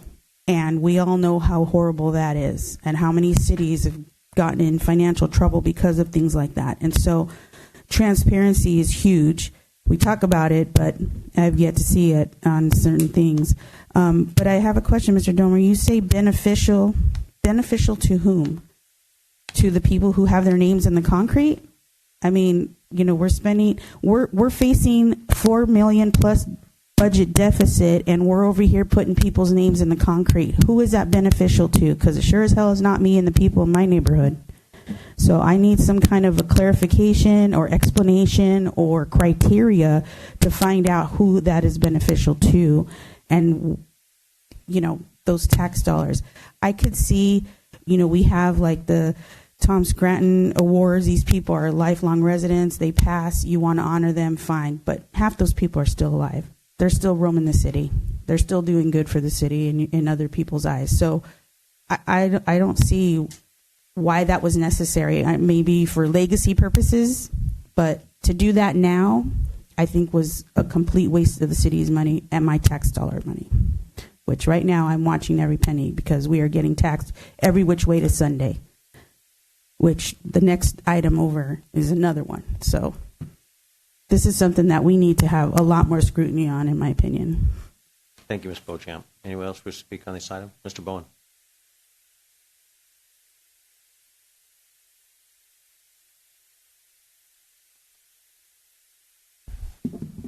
Good evening, Council, again. I agree with Danita. You talk about a backdoor deal. Wow. I do thank the city manager for bringing us back to the council, and he invoked my name, and he knows why. First thing I want to be is absolutely clear. I'm not questioning the idea of a walk of fame or a walk of honor or honoring anybody. That's not the point. The point is how a private group made up of a small handful of private people can direct our community development director and our public works director to spend our money on a private project. At least 3 council people that are on the dais tonight claimed the morning that it was happening that they were not aware of it. One of them said the city manager didn't know about it. And I'd be more than happy to answer that question if somebody wants to deny that. I'm just wondering, how can it be that somebody can spend our money, that a private party can call up directors in the city and spend my money? Based on the requirements that I just read that you have provided that nobody sees because it's in the packet, one thing that should be there, and I hope, is the names of the people that are in the community membership, a.k.a. the Walk of Fame. I asked you if you know who they were, and you said no. The city manager that he had no idea who the committee members were. Yet only 2 private people communicated with the city employees, directing them to use city workers at no cost other than overtime. Buy materials, which were eventually, I believe, reimbursed. I asked for all the communication regarding this. And I have to admit, I was shocked. 407 documents of text and or emails between city management and private people with no council approval. One of the people that was communicating was a paid consultant at $130 an hour. He charges that to our city. Now, supposedly we recovered part of that, but it didn't look like it went back for all the months. This goes back to November of 2024. And there was one email in there in particular from Danny Wu in November, just a month before the finalization, and he says, we still don't have approval from the city manager. But for months they had been working on it already. Makes no sense. During the presentation in April, the ex-mayor in this hall said that he was looking at 501c status. I asked the city manager about that when we met, and he said, no, I didn't ask him about that. I don't know anything about that. But that was part of the presentation. Who decides what the community groups are? Who qualifies? I've asked the city to recommend LV3C as such a group with over 1,750 members and not heard back, other than the city manager saying he'd look into it, meaning I'm not going to do a damn thing. To be clear, it appears based on the new rules being discussed here tonight that the Walk of Honor would not have qualified due to the expense and the time spent by city employees. To use our money for a private project, unheard of. My question is, who's responsible for that? The buck should stop somewhere, and I think I'm looking at him. Lastly, if I had not brought this to your attention, Seems like the city employees would continue to assist private groups that they agree with to use city resources and spend our taxpayer money. Who's in charge? Apparently not the city manager and not the council in cases like this. I hope you address this, and I hope to God that one of the emails that was in there was from Cody Howling to JPIA, and JPIA coming back and say, you have a potential liability for slip and fall. When that comes up 2 years from now, 3 years from now, who's going to pay that? The group, the private group, or the people that owned the cement, which is the city? It's a city sidewalk. So please, get your act together. Thank you. Thank you, Mr. Bowen. Any other comments on this item? We're going to close public comment, bring it up to the dais. Councilmember Johnson, any comments? No comment. Councilmember Lau. So I think a little bit of, for me, I think this is a good method of trying to provide some structure to some of the things that I think we've done in the past as a city. And I think that stems from the fact that in the city of Laverne, there has been community, and there's been times when in the past things have been done a certain way. And I think that in all organizations, things may have been done a certain way, but there's always an opportunity to improve when that information is brought to light. So I do think that this is going to be a better way for us to keep track of how we do things and how we are deciding what gets approved or not approved. But I think that the important thing is that approaching this in a light that is, I guess, assumes the best intent of folks. That I don't think that was anyone's intent to try to skirt the issue or whatever, but I do think this is going to be a method for us to be more accountable in directing what gets done in the future and what identifies as a public benefit. So I think some of the criteria that's been outlined in this, if you haven't seen the draft of the regulation, it does set forth quite a few items for discussion.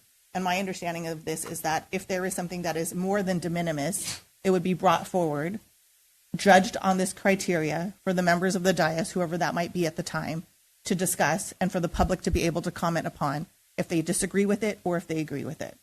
So I think that's a good way for this community to be engaged and to have positive dialogue about how things should proceed forward. I do think that it's important too, historically, to understand things like the 4th of July is also subject to this, right? We use staff time. We use, people to work all day that day beforehand as well. And so I think in the interest of transparency, that's some of the budget discussions that we've been having talks about as well. I think what was shared last meeting was how much gets spent on the 4th of July that people don't necessarily realize. But we recognize the benefit to the community as a means for people to gather in community.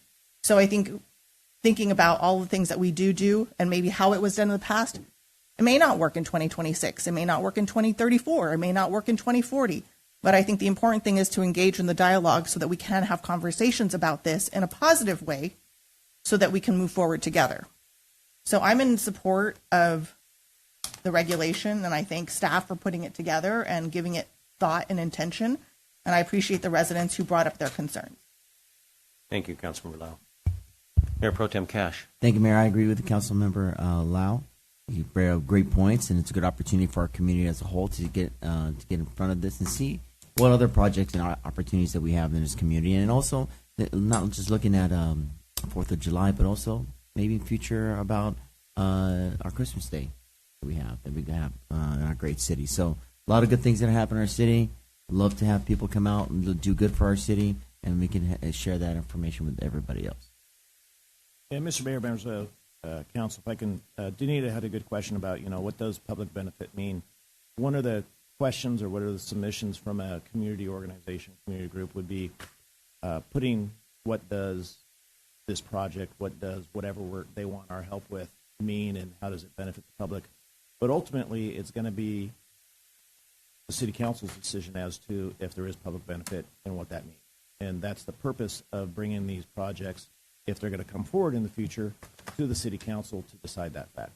So I just wanted to state that it's not the city manager or it's not directors that make that public benefit, determination. It's going to be the city council based on public comment when all the information is brought forward to the city council in a staff report. So, thank you, Mr. Domer. Yeah. Yes, sir. Yeah, I'd like to just make Go a ahead. comment that when Don and Craig came through that evening and brought up the idea, that's not the first time that we had heard about it. There was something at Cafe Wang during one of the DIBID meetings that they brought that up. But I was appalled when they told me that my father should have been one of those on that plaque. And first thing I did was verify with my mother that she wanted no part of that, and I relayed that to the city to make sure that that was not going to happen. I don't think it was appropriate the way they came through with that, and the way it all happened. I do not appreciate it. I think this ordinance should clarify and help in a long way and not happen. Thank you. Thank you, Councilmember Johnson. I was not happy with how this happened, but I'm not going to diminish any of the people that are on the tiles that they're representing and they're celebrating. I want to also thank our Public Works Department, and this is not the only thing that our Public Works Department has done and did it in an extremely professional manner, but I always think about our statues at their VFW hall and what you guys did there, the lighting, the concrete slabs, the things that we do as a community. I mean, sometimes budgets are tight, but at the end of the day, some of these things are extremely important. It's not the cost, it's getting this done for a group that we represent, especially celebrating it tonight for our armed forces, and I really appreciate that. But this does, as Councilman Lau said, and everyone else, that this is going to bring this to the public. I don't like spending money that's not been approved. The minimus stuff, I could care less. You guys do stuff with Boy Scouts all the time, Public Works does, and I really appreciate that. Thank you, Director Wu. It's really important. That's our jive here in our city. That's with our kids. That's with our groups, and I think it's extremely important. But this, when it becomes to a project that involves our city streets and involves our sidewalks, involves anything we do here, we need to have a process that the public needs to vet out. So I do appreciate this, Mr. Domer, and I do think that we've been made pretty much whole on all the costs that were incurred, if I'm not mistaken, by the committee. Is that correct? yeah, the committee has reimbursed us for what we agreed to. And originally we agreed to, again, providing staff costs during regular, so in kind. When there were staff costs on that Friday, they covered that. They covered all the materials. But there still was, it was in the $3,500 to whatever range that we had cost.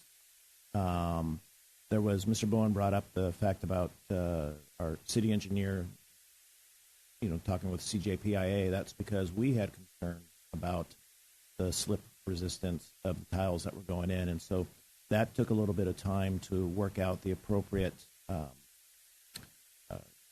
it dressing or treatment for those tiles so that we didn't have liability in the future.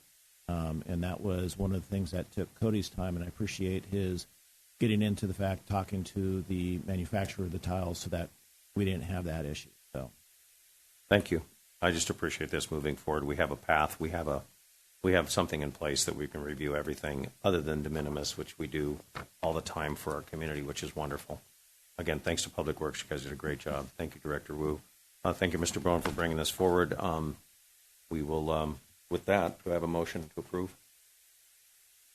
I'll move. Second? Second. Vote, please. Item 10, motion by Lau, seconded by Cashel Fagita. Vote 4-0. And Crosby absent. Yeah. On this item, the next discussion calendar is the recognition of Teamsters Local 1932 as the exclusive representative of miscellaneous. Did I miss something? Yeah. What did I miss? Mr. Mayor, members of council, and to the public, I would like to pull you and have to pull it. continue item 11, which is the loan from the sewer fund to the water fund, an adoption of a repayment schedule. And the reason being is that as we described the water fund and the sewer fund, it was brought forward in the water rate study about doing projects because the water fund does not yet have enough funding in it. Still doesn't, based on the collection of rates. But in looking at the $4 million, instead of it as it's presented right now in the resolution, which is $4 million all at one time, we're going to reconfigure the resolution to be more of like when you have a home equity line or a line of credit and you're pulling money out.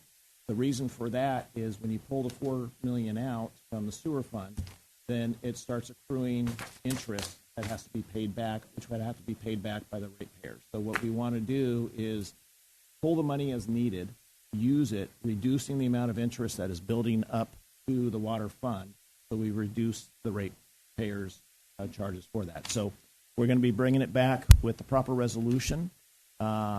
And the reason we didn't want to go forward tonight is we had some changes to the resolution, and I thought those changes were too much to introduce tonight. So we're going to ask that it be continued to the next meeting. It will be brought back with a new resolution. And that's the motion for item 11 is to continue it to the next meeting with a new resolution. Do you need a motion? City Attorney, do you need anything from us or just or a motion? I'll take a motion to continue item number 11. Sewer and Water Fund. Do I have a motion? I'll motion. Okay. Second. Vote, please. Motion to continue item 11. Motion by Cashel Vegeta, seconded by Johnson. Approved 4-0 with Crosby being absent. Thank you. Our next item is recognition of Teamsters Local 1932 as the exclusive representative of miscellaneous employee bargaining unit. Senior Manager Domer, please call forward the staff member who will be reporting on this item. Thank you. Assistant City Manager J.R. Reynolds will be providing this staff report. Thank you, Mayor. Thank you, Council. The city's miscellaneous employees bargaining unit has been represented for purposes of collective bargaining and employer-employee relations by city employees associates for several decades. On January 9th, 2026, the city received a petition for decertification and recognition from Teamsters Local 1932, requesting recognition as the exclusive representative of the general unit in accordance with the city resolution related to employer-employee relations. The petition was reviewed for procedural compliance and processed in accordance with applicable rules governing employee representation. On April 7th, 2026, a secret ballot election was conducted among members of the bargaining unit regarding representation. The election resulted in favor of representation by Teamsters Local 1932, resulting in the decertification of city employees associates and establishment of Teamsters Local 1932 as the exclusive representative of the bargaining unit. In accordance with applicable labor relations procedures, the results of the election are determinative of employee representation status. While formal council action is not required, this item is presented for council acknowledgement due to the significance of the transition and the longstanding prior representation. And then I know we've got a representative and other representatives from the Teamsters here tonight as well. Very good. I'm going to go ahead and open up public comment. Do we have a person wish to speak? I have Jorge Rivera, Teamsters Local. Is it? Thank you. Thank you. 1932. There you go. So good evening, Mayor, City Council. My name is Jorge Rivera. I'm the union business agent for the Teamsters Local 1932. I want to be clear tonight. The city is proposing reorganization and classification changes and movement of employees tied to the budget. But those changes have not been approved by this council and have not been implemented yet. The city's position is that it already met and conferred with a prior association and can move forward. That is not how the law works. Under the Myers-Milius-Brown Act, the city must maintain the status quo as it existed at the time that the Teamsters were certified. And here is the key point. These changes were never implemented. They were not approved, and they were not in effect. That means that they're not the status quo. They are prospective changes, and they must be bargained in good faith with the current exclusive representative before implementation. We have not even begun bargaining, so there is no impasse. Moving forward in July 1st without that process would be premature implementation and an unfair labor practice, creating unnecessary legal risk and cost for the city. But beyond the legal issue, there's real impact on the community when employee feedback is ignored. When you move experienced workers, break up teams, and change coordination without listening to the people doing the work, you run the risk of having service suffer. Everyone here wants reliable, efficient city services, but that only happens when you respect the workforce, listen to their input, and follow the law. These workers chose new representation. Leadership means respecting that choice, maintaining the status quo, and bargaining these changes in good faith. We are ready to work collaboratively, but the process must be respected. Maintain the status quo and bargain in good faith, avoid unnecessary legal exposure, and do right by your workforce and the community. Thank you. Thank you very much. Anybody else wish to speak on this item? Mr. Bone.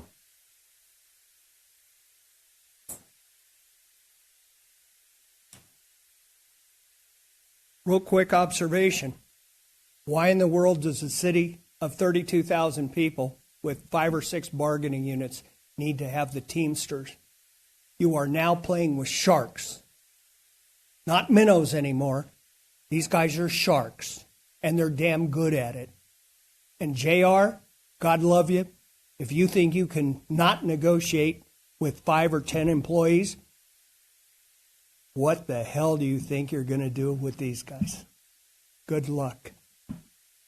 Thank you, Mr. Bowen. Anybody else wish to speak on this item? Ms. Gabaldon.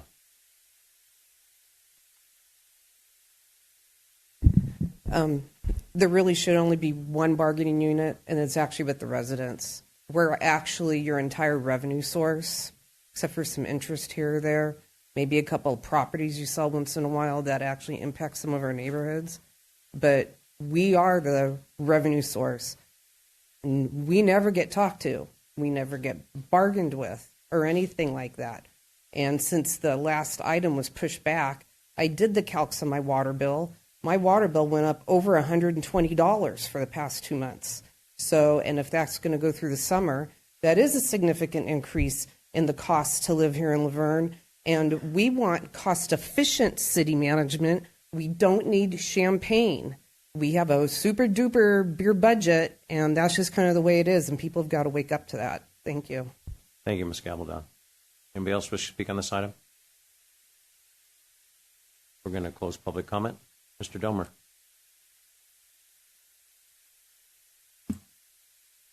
Rebuttal? Well, this is just to recognize. We're just recognizing the unit. We're not just, discussing any bargaining at this point. I got no problem working with Teamsters. I got no problem working with any labor organization as long as they're working to help our community make it better. That's it. That's all. So welcome. Forward to speaking with you, and God bless. Any other comments? Mr. Johnson? Councilmember Lau? Go ahead, Mr. Johnson. Just going to say welcome as well. Again, welcome. And with that, I will take a motion to receive and file the report and formally recognize. Is there a motion to receive and file the report and formally recognize Teamsters Local 1932 as the exclusive representative of the city's miscellaneous employee bargaining unit? I will. Second? Vote, please.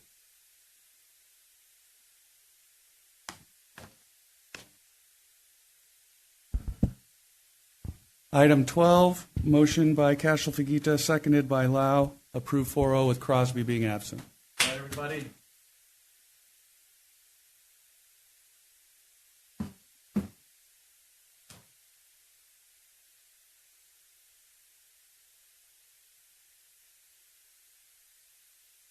No, that's not Teamsters.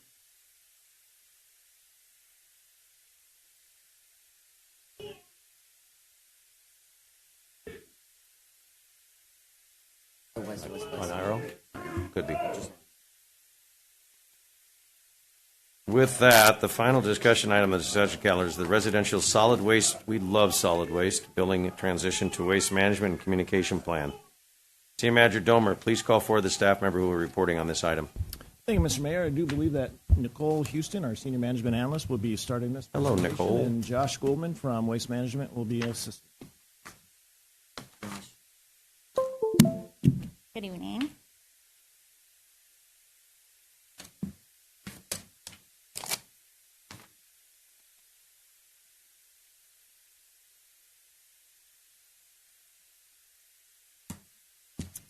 Good evening, Mayor and Council. Tonight we are bringing forward the first of two presentations on a billing transition that has been underway collaboratively with Waste Management. This is a straightforward Oops. Did I do that? Oh, okay. This is a straightforward administrative change, and we want to make sure that Council and the community are well informed every step of the way.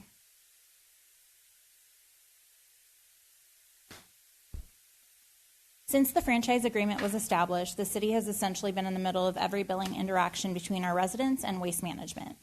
That made sense with consolidated utility billing, but the landscape has changed. Waste Management already handles commercial billing directly under the same agreement, so we are just bringing residential in line with that practice. Both the city and Waste Management recognize that the current billing structure was creating friction for residents, so we have been working together to design a transition that is smooth and transparent. September 1st, 2026 is our target implementation date, and tonight the clock starts on our public outreach and educational component. The core issue really boils down to account codes. The city issues its own account codes to manage residential billing, which means when a resident contacts Waste Management directly, Waste Management has no way to pull up their account. Waste Management cannot help them, and the resident gets sent back to the city.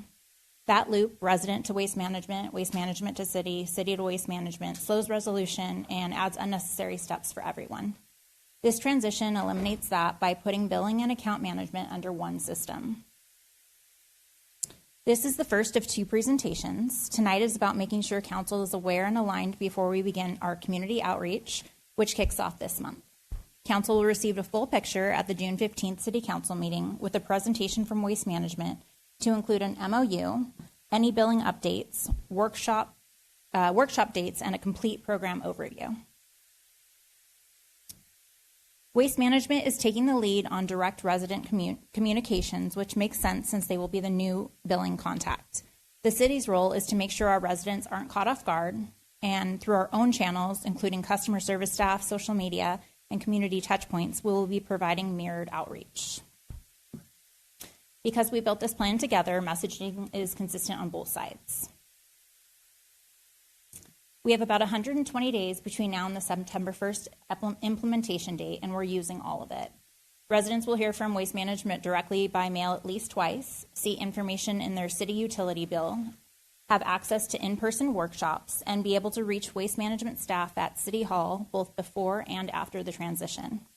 This isn't a one-and-done notice. It will be a sustained effort. This is the good news slide. There is no cost to the city's general fund. Waste Management is covering the outreach expenses, including mailers, bill inserts, and temporary on-site customer service. From the city's perspective, this transition actually frees up staff time and reduces ongoing administrative overhead.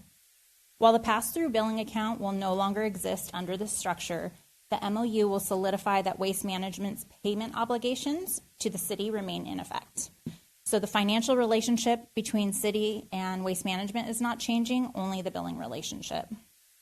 One point worth making clear is that transition is limited to billing. So the city remains fully responsible for environmental compliance and state standards related to refuse, recycling, and organics, and that does not transfer to Waste Management. So our oversight role of this contract under state law stays the same. Staff is asking Council to receive and file this report and share any early direction you may have. Waste Management, Josh will be back on June 15th with a presentation including the MOU, full program details for formal action at that time. In the meantime, outreach begins this month, and we want to make sure we are moving in the direction that Council supports. That concludes my presentation. I'm available for any questions you may have, and Josh is here to support it. Thank you, Nicole. I think we'll course. go ahead and open up public comment first. We're going to open up public comment on this item. Anybody wants to speak on this item? Mr. Gabaldon, you want to talk about trash? Let's do it.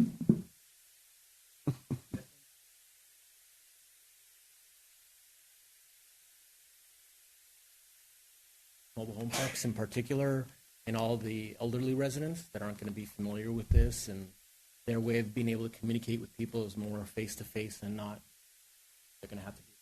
Thank you. Any other public comment on this item? With that, we'll close public comment. That brought up a very good point. So, you want to speak on that, Nicole or Josh? Nicole? So I know that Josh will be back to talk about all the logistics of everything that we're doing, but we have many options. They'll still be able to come in here, and we'll be able to service them for the month prior, the 30 days prior, and the 30 days following the implementation. During that time, we'll make sure that we've fully advertised. We know that in-person workshops are very important and not necessarily virtual, so we'll have 3 in-person workshops that we will also post online. Additionally, we will be targeting special interest groups that we need to make sure that may not be using the internet or social media, which is our primary point of communication. But we also have plenty of options for residents. I know in-person is very important payments, and so I know 7-Eleven offers an in-person payment method for waste management. So it's not, people that are typically coming in to pay their resident bill here will be able to do so at 7-Eleven.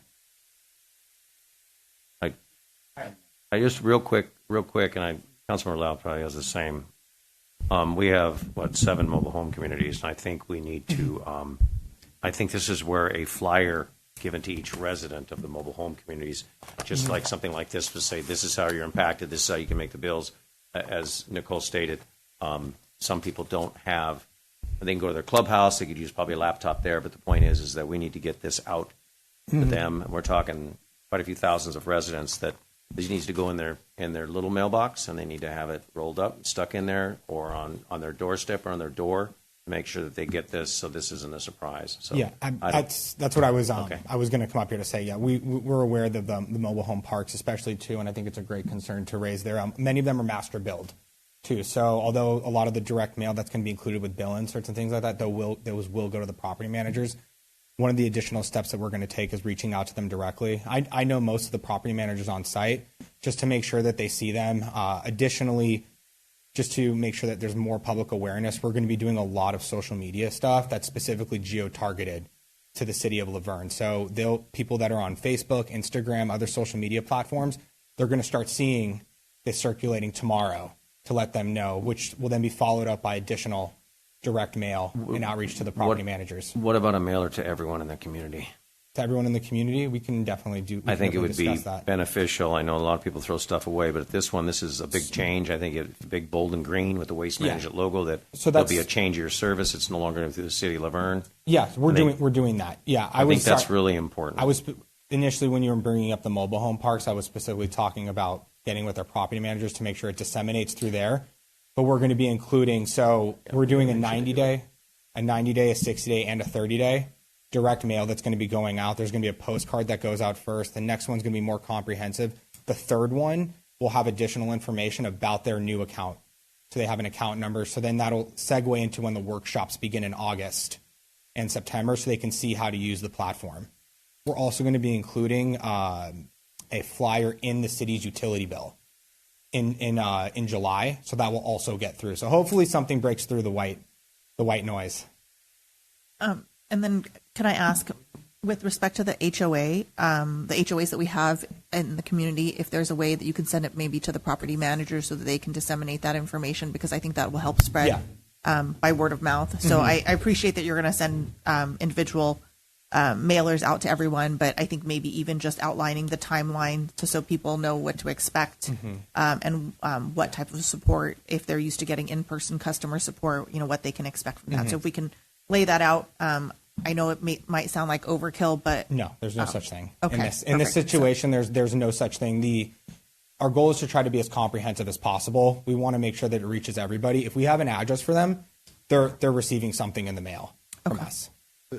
So Josh, yes, are you going to charge me more than I'm paying now? No, your rate will be the same.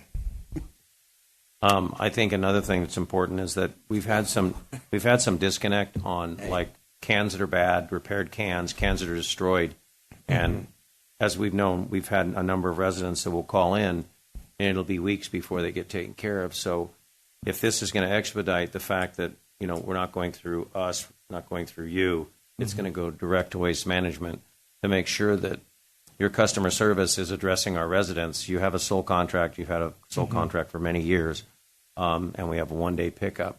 But if they've got a damaged can or they've got something that's not right or they're not picking up and they're missing something, we need to make sure that your customer service is very respectful and very Johnny on the spot. Yeah. You need to make sure that this stuff's taken care of. We got a damaged can that's destroyed. You need to pick it up, bring another one out, and if they say they're going to be there on Monday, they're there on Monday. Yeah, absolutely. And with this transition, this should also streamline it too. In addition to being, obviously they can call City Hall if they need to get a hold of us. Everybody has my contact information. But now they can call WM directly and they can have the entire suite available to them. There won't be a limitation or something lost in translation between them trying to give an account number that's on their utility bill and hoping that it translates into something in WM system. They'll also be able to use our online platform. So for folks who don't even want to call, they can use the app, they can go online to the website, and they can request a new cart, they can report a missed pickup, they can pay their bill. It should make everything easier. Another thing, we've had a long contract with you guys, and I know we've always talked about looking at other services. We're often petitioned with additional services for cleaning of our cans. And I don't think that we really should pay that cost. I think that you guys need to start maybe implementing something that where you would have a cleaning service that would come through once a year and clean our cans out free of charge. Something to think about. Okay. Sorry. Yeah. Shooter's going to shoot. Not that we're saying that we're going to review your contract, but it'd be nice to maybe, that steam service they come out and make them pretty boys again. I've got dogs, so every year it would be nice to clean those cans out every once in a while. Oh, I bag everything. I bag everything. We can definitely have a conversation about it. But for anybody that's listening to, if you do have a can that you do want replaced, you can always call, and we're happy to replace it with something that's shiny. And there is no charge for replacement of a can. There is no only charge for the cans that you have. That is correct. We will not charge you for swapping the cans. Okay. Any other questions for Josh? No. Nicole? Great job. Okay. Thank you very much. With that, is there a motion to receive and file the report and provide any desired nope, not that one. Yeah, that's it. Is there a motion to receive and file the report and provide any desired direction to staff? I'll move to receive and file this report. I'll second. Vote, please. Item 13, motion by Lau, seconded by Cashel-Fagita. Vote 4-0 with Crosby being absent. Thank you. We're done. There's no other business tonight, so we move on to public comments. This is the time set aside for any wishing to address the City Council on items not listed on the agenda, but within the subject matter jurisdiction of the City Council. Brown Act prohibits the City Council from engaging in discussion on any item not on the posted agenda. Your concerns may be referred to staff or placed for discussion at a later date. There is a 3-minute time limit for public comments tonight. At this time, those wishing to speak can come to the podium. I have Mr. Gabaldon.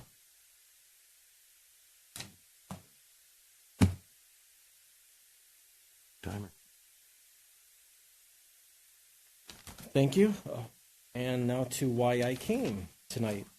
And I just want to preface this in the spirit of understanding, but I guess it's just kind of like what triggered me in a lot of what's going on, especially with the spirit of, who we're trying to look out for, whether it's the kids or the elderly. We're all part of the community, and we all have, we play a role.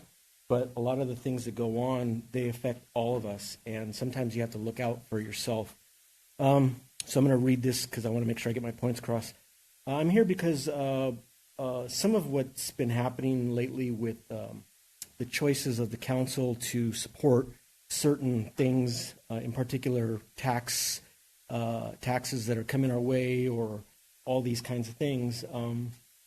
Over the years, council supported a series of cost increases: Measure LV, the water rate hikes, pension obligation bonds, which are a tax to the community because that money has to be paid back and not used for the things that money was originally intended for. Mandatory fee increases for miscellaneous services. And now we're being asked to consider more stuff. not the least of which being the $500 million after it's paid off debt bond for the school district that you guys supported. So my bigger concern is you're asking us to kind of step up to the plate for a lot of things, and not one of these is less important than the other, but this is a lot of money. And when you talk about $500 million in cost estimated based on, you know, interest rates, all that kind of good stuff, that's a lot of dough. And I, you know, to kind of summarize a little bit of what I've written here, over the last 20 years, this community, Laverne, and now with San Dimas for Bonita, has agreed to spend over $1 billion in prior measures that supported the schools, you know, the pension bond that I just mentioned. Plus, I looked it up, and there was 16 taxes or fee increases in conjunction with these bonds that the community's been asked to take on to kind of pay for things, right? Everybody's got a family to feed, and there's a lot of mouths to feed, you know, relatively speaking, amongst the service members of the city, but we can't keep, you know, digging into our pocket for more and more. And the county, I know that you basically said that you didn't support what they were going after, but for me, it feels like that's just a timing thing. If they were doing this in the next election at the end of the year, you might be saying, oh, we're all for it if we pass the BUSD bond.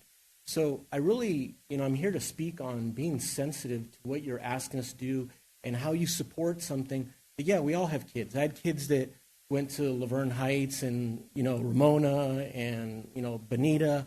But the kids that were here first this morning over at Damien, they're not getting a lick of that money. And neither of any other of the private schools or charter schools in the community. So who's got their back when it comes to taking money out of our pocket? So, you know, I'm going to spare everybody everything I wrote in here because a lot of it's going to sound a little bit of the same. But I really feel like, you know, that bond measure in particular, $500 million, I say that again, that's a lot of money. And we are already being asked to take on, over the last few years, about $4,000 for the average home that's assessed for their tax value in Laverne already. That's incremental tax burden, water hike, all these things. You guys really need to think about what it is we're being asked to do. And then lastly, before I end this thing, on the bond in particular, what you're asking us is to blindly accept a $256 million bond paid off at the $500 million number I keep repeating, without really knowing where that money is going to go to, how many schools it's going to actually, you know, help to improve. Are they in Laverne? Are they in San Dimas? I know we're a greater community, but that's still not fair to us to say, hey, we're going to give you $256 million, and trust us, we'll spend it wisely. That's not fair. And with the guys that are sitting over there against the wall, that are probably here looking for, you know, what they think is fair to them, there's a lot of people with their hand out. And we can't continue to fund these things and be expected to go on the honor system because we love everybody. I appreciate everybody. Everybody in the city, I think, does a good job in general. And I know I've been hard sometimes, but this is not cool to keep asking us to dig in our pockets. And for Tim, a couple of years ago, you said you couldn't retire or you needed to stick around or whatever. I mean, all of us that are getting to that age now, we have to wonder whether or not we're going to have enough money to continue to sustain this. Because the money that my dad retired on as a LAPD, it's barely enough to get by into his age now. And we all have to be thinking about that. And if this unsustainable model that we have for our school district and our cities, which is not unique, this has to be fixed. We got to figure out how much can we really do here and not just say, oh, we're going to kick the can down the road and ask the taxpayers, especially of Laverne, who I'm speaking on behalf of right now, to keep stepping up for more. Because now we are taking food off people's plates. Thank you, Mr. Gabaldon. Anybody else wish to speak on this item? Yes, Ms. Gabaldon. We actually didn't plan this, but this is like the part two. So there was a Bureau of Labor and Statistics report, which was just published. And it's basically actually discusses private sector versus public sector. And I just want everybody to know, I work for a lot of cities, and I work for 2 big counties in the Inland Empire. But I work for cities that what we have here in Laverne, they'll never have. We still have volunteer people doing the fire departments. There's other ways of doing this. So not all cities have a Champaign budget. But from this Bureau of Labor document, state and local government workers now earn, this is on average, this is nationally, $65 an hour, while the private sector is still at $46.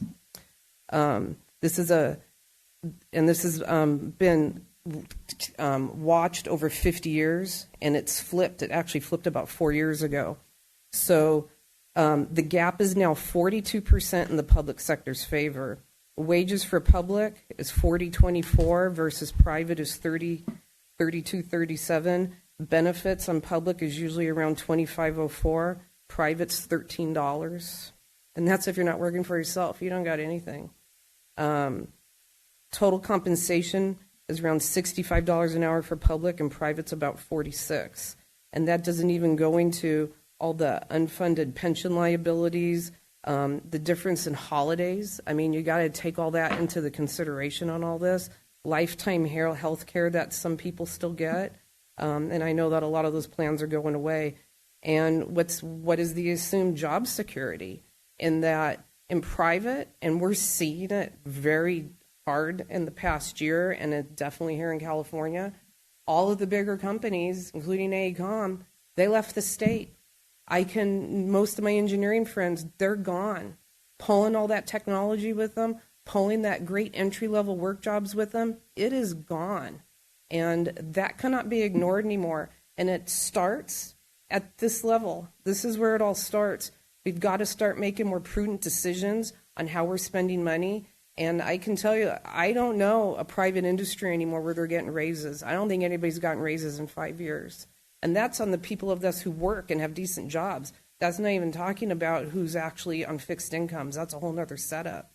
But this is serious because it is flipped. People in my neighborhood, I called 14 people to come here tonight. Every single one of them, well, I got 3 different answers. 2 of them said, I have to have a second job. I can't do things anymore. A couple of them said, I can't come out tonight because of the kids. I get. The other ones, again, said, it doesn't make a difference what we say because nobody hears us. And that has been a theme for multiple years. We've brought it up for a long time, but it is hitting. Thank you. Thank you. Anybody else wish to speak? Public comment? Robin, how are you? Good. I came, I don't know if it was a couple months ago or when we were, I'm trying to pull up something. When we were, you were talking about the city manager's contract. And I believe he was asking for a raise and amongst other things. And unanimously was given it to him. So when I heard about what was happening with the firefighter paramedics bonus, because it is near and dear to my heart for 2 reasons. A, I've been married to a firefighter for 25 years. I was a paramedic a lot of those years. And not for this city, but for another department. And I was with him during that time that he was in paramedic school. And it's a tough schooling, and it's tough on everybody. And I'll tell you, we looked forward to it, and you would be lying if you thought that he wasn't doing it partly to help our families monetarily. So to hear that, well, let me just go ahead and read as I looked up this MOU here, and it's pretty darn clear language. Effective with the first full pay period after ratification, employees in the classifications of firefighter, paramedic, fire engineer, paramedic, fire captain, paramedic shall receive a paramedic bonus in the equivalent to 15% above step 5 firefighter base salary. This has been agreed upon, and this is their contract. So for somebody to come in and not feel the way they think it, maybe they just think that they don't deserve it, or you feel it should be renegotiated, this isn't the time. You need to honor their pay. They earned it. What you guys don't know is that when a paramedic comes on a scene, they are doing a lot of things that doctors don't even do. Because you're coming up on an emergency scene in the worst of circumstances, on somebody's worst day. And I want them to be paid accordingly. What they were promised, what they were told, what their families were promised. So then to come back and be like, well, I don't feel like the wording, you know the spirit in which it was written, you know the people that negotiated it, you know what they're supposed to get the 15% bonus. It's wrong what you're doing. So I'm here to tell you that it's wrong, and all of you, the council, you have the power to put the pressure and to handle it. And I'm very disappointed. Number two, 2018 at 4 a.m., I woke up to some thumping and went into my daughter's room and found her unresponsive. I called 911 because my husband, who is a firefighter, was on another call somewhere else and not staying at my house. He was working that day is what I'm trying to say. And so I'm on my own, and I'm calling our services, and I'm calling our guys to come and help my little girl. So they held my hand. They were with us. They got us to where we needed to be. And so I'm like, at very least, I can come and support our guys and say, pay them what they deserve, what you negotiated at the time. And if you want to renegotiate. But this is what you owe them. And let me tell you, they deserve more than 5% for what they do. Give me a break. Do you guys understand the liability and the what it takes to be a paramedic, and you want to give them a 5% bonus? Nobody would do it. We don't want a revolving doors with our guys. We want to keep them here. We want them to feel protected and backed up. And I'm just telling you from experience on both ends of it, the scary liability part of it when things go wrong, and the part of it of calling and asking these guys to show up in a hurry and be educated and be willing and to hold my hand if they needed to. They deserve it, and you guys need to make this right. And the council needs to stop playing and going, oh, well, we'll wait till, I don't know what you're waiting for, after the election. I don't know. You guys handle it. Give them their money. They deserve it. They have a paycheck. So I'm just telling you from a resident, I have 2 sisters and a dad and a lot of family and friends. This is where we want our money to go with our services, our police, and our fire. It's very important. I need these guys paid. I need them to feel like they've got the back of our city. It's important. It does not affect me monetarily wise. My husband doesn't work for this department, but they lay it all out there, and I've been to more funerals than I would like to in the last few years, and it is not what they do on a daily basis, it's what they're willing to do. So understand, they will be running in while you guys run out. You got to do right by our hometown heroes. We got to do that. Thank you, Robin. Anybody else to speak? Public comment? Mr. Bowen. Then Danita.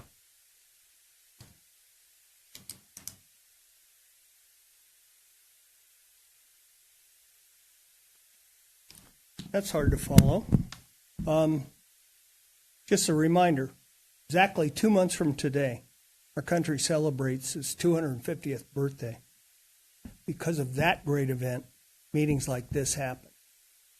So we, the people, can make their voices heard without reprisals or retaliations from our own government.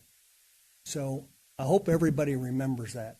250 years of citizens getting their voices heard. That being said, I have the following questions, and I'll just read them off, and you can choose to do it. Affordability. We hear that every day now in the news across the country. Gas prices, you can blame the war, you can do all that. People, that comes out of your pocket every day. I filled my car up today, $75. I have a little car. It may not be a lot, $75. I just came out of Texas. It was $35. So we have an affordability problem, and quite frankly, I don't see any of you addressing it. One question. We have an ordinance, 1107, I believe, that when you put in district voting, that ordinance said you will pick a mayor every year. The last vote was in April of 2025. I expected to see it in April of 2026 as per the word annually. Didn't happen. Why not? Do we just ignore our own ordinance now? Maybe the city council or the city manager can explain it. Last time I was here, I asked about the quote 1.8 deficit that Mr. Domer presented, and he said it was typing error, and kind of made light of it. Very next morning, not even 8 hours later, 10 hours later, he sent a note out to city employees saying, "Oh, it was brought to my attention about 1.8, but it's worse than that. It's upwards of $4 million." So either he chose to ignore letting us know that night, or he just didn't want to address it at that point. But he obviously knew about it. And it goes to transparency. And I think we're hearing a lot of that tonight. What are we hiding? What are we missing? Another thing, what's the status of the water pipeline replacement going up the hill? That's the third time that's happened, Mr. Cash, and I think it's rude, quite frankly. Well, I'm giving you guys extra time, so that's my deal. So Well, please you continue. don't have to do it that way. Please continue. Anyway, curious about the status of that. Apparently, we allocated money. It's never happened. And all we hear is, well, we're looking into it. Look into a lot of things. Service, cell service, Northern Laverne, after the emergency, after the fires. Still haven't heard a word about that. Looking into it. Tonight, you had a closed session about a potential lawsuit. Is that pertaining another HR issue? Is that another potential lawsuit against the city from a disgruntled employee or whatever? We never know until it's too late. I won't even go through the rest of it, but I just want to know who's in charge. That's all.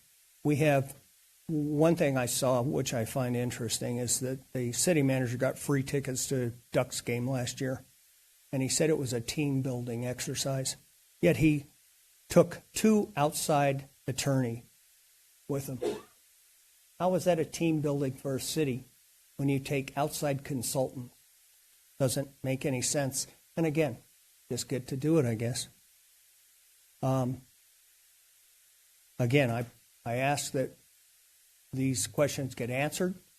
We have a forum for that reason. We're going to ask these type of questions, and I hope a city council person comes. I hope a person from the school board comes, because this $256 million bond that will be $600 million plus by the time we get it done is going to break people's backs. Thank you. Thank you, Mr. Richard Bowen, a 43-year resident. Anybody else? Oh, Danita.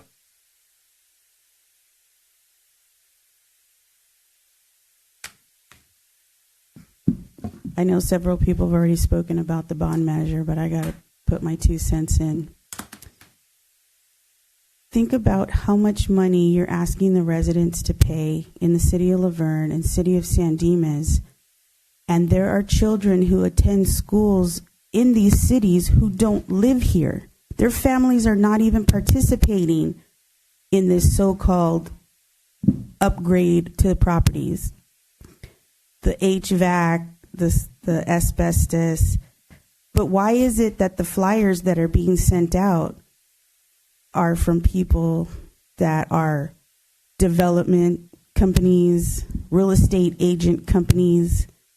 Because they want to guarantee that this goes through so that they can land the projects that the school district plans on having done. So they have money to put in for marketing, for mailers, yet they don't have money to fix the schools themselves. And when it comes down to it, it's just like Measure LV. They sold it on to the residents that it was going to save our first responders, and look where we're at. They're not even getting paid. What was the first order of business of Measure LV? The city staff got a raise because of COVID, and they had to make up for that time that they were off and the disparaging of salaries. After Cynthia just explained that the city employees make hand over fist compared to private sector, I just don't understand. When are we going to see the truth?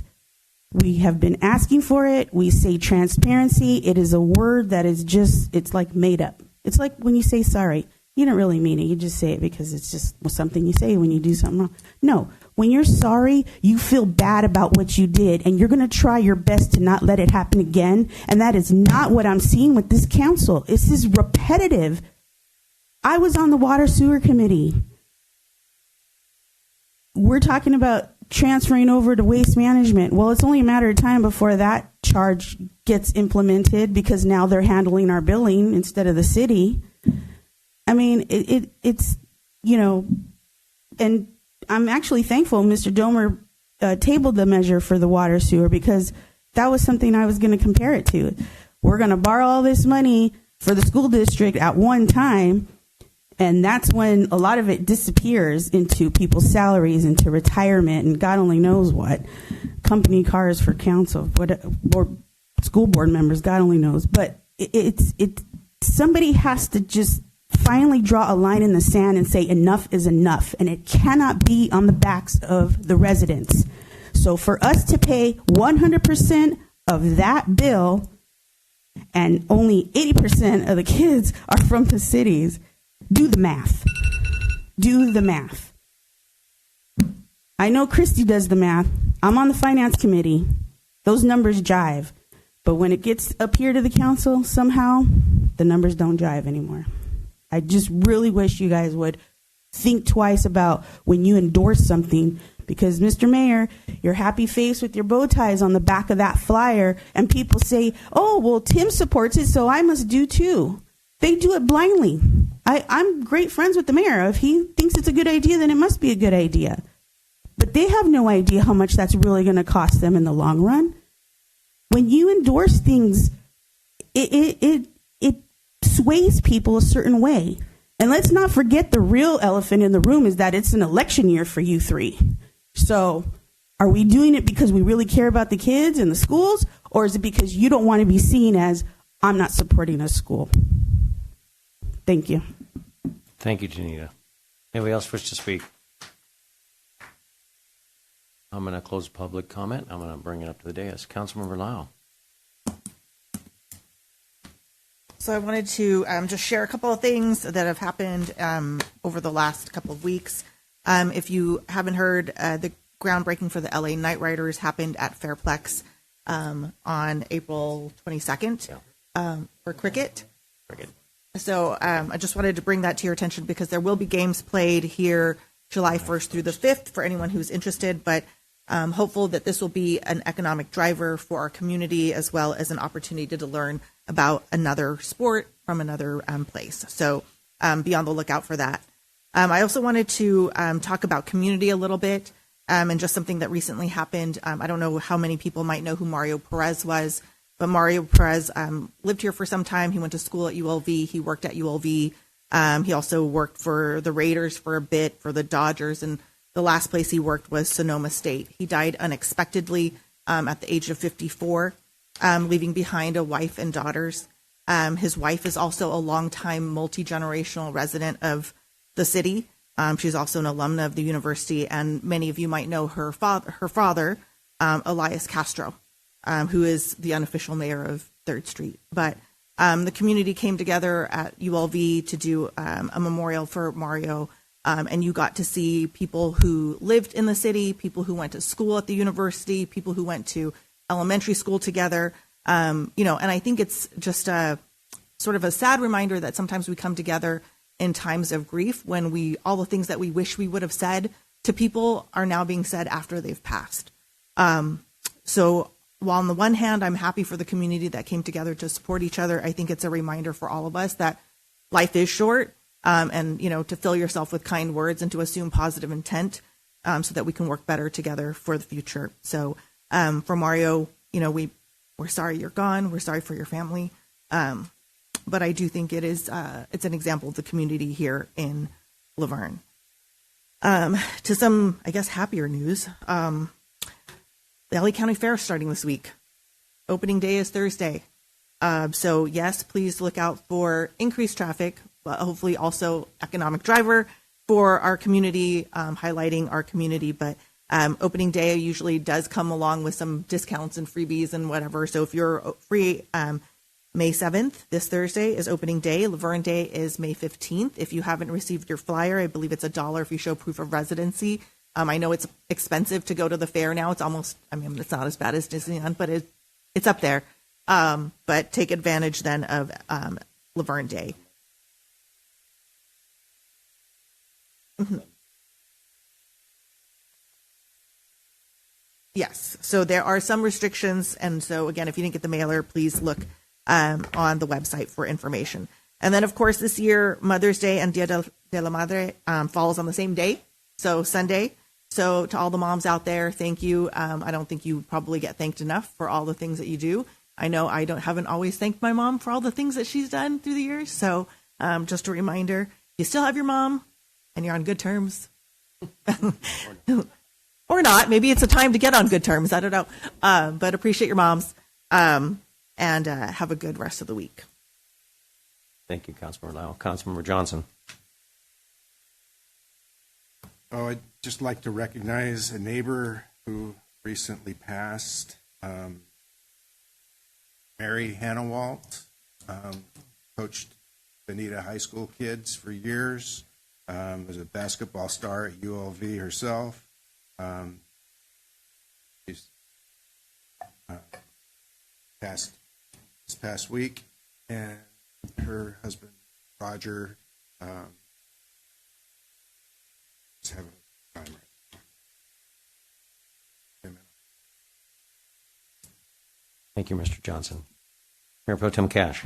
Thank you, Mayor, and thank you for all you guys that showed up today representing our city. I greatly appreciate it. May being Veteran Appreciation Month holds a near and dear heart to mine. I just came back from active duty, saw some great men and women, some great war fighters out there serving our God, our country, and our families. So big shout out to them, welcome them when they come home. And I'd like to end with our amazing war fighter, our soldier, Mr. Carl Bauer, who passed away. His funeral services will be on May 9th at the VFW Post 12034. If you don't know where that's at, it's on the southeast corner of Wheeler and Bonita at 1550 Bonita Avenue in Laverne. And Feliz Dia de la Madres, same day as Happy Mother's Day. And for your mothers in heaven, well, may she have a wonderful Mother's Day with our Lord. That is all I have. And congratulations to all those that are graduating high school from Bonita, Cal Baptist, Damien here in Laverne. So slow down. God bless Pay you. attention to the road. Yes, Lots you're going to be driving. You're going to do a lot of good things. You know, you're moving on to trade schools. You're moving on to college. You're moving on to universities. Or you're moving on to the military. Or you're moving on to the military academy. God bless you all. So thank you. That's all I have, Mayor. Mr. Domer, you wanted to respond to some of the questions? Sure, Mr. Mayor. Thank you very much.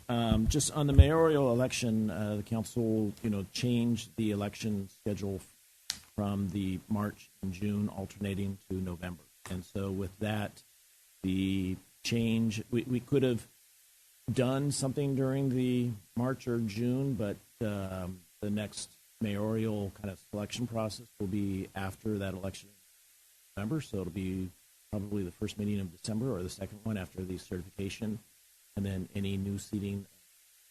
So everybody at the time when the change occurred, terms were extended, as was the mayoral. So that was the reason of pushing that back to November. Issue of budget. No, the information was presented as I knew it. So the 1.8 million, I was just correcting because I'd left a 6 out of the 1.866 something budget deficit that we identified at February 7th at the strategic planning session with the council. And what everybody needs to understand, and we do have an explanation of budget online, but at that time, finance staff is looking at everything, starting in December, really, and getting information from the department. We're getting together what the revenue and expenditure projections are. And so at that February item, we are outlining what we saw as the revenue expenditures projection forward.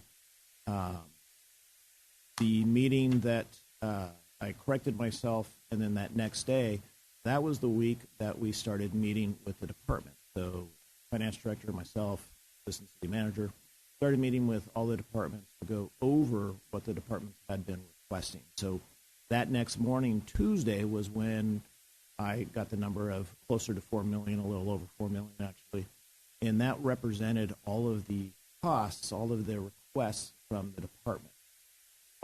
So that was the number at that time. That was the 1.8 plus what the departments wanted to expend for the year.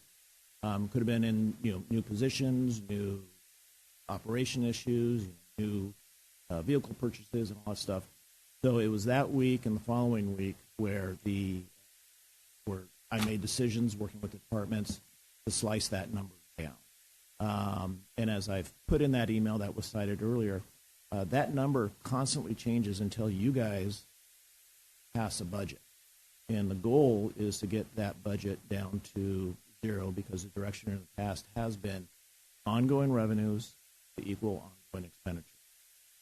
It's extremely tough, as a lot of things were mentioned here about increased costs, pension, obligations, unfunded actuarials, cost of everything going up everywhere. And so now that number is well under $1 million, but it's still a deficit. So there's still some slicing and decisions that would be made, and we're getting closer. So May 18th we'll be adjourning tonight to 4:30 on May 18th for a special study session. So that'll be about 2 hours of the first kind of public go-around on the budget study session.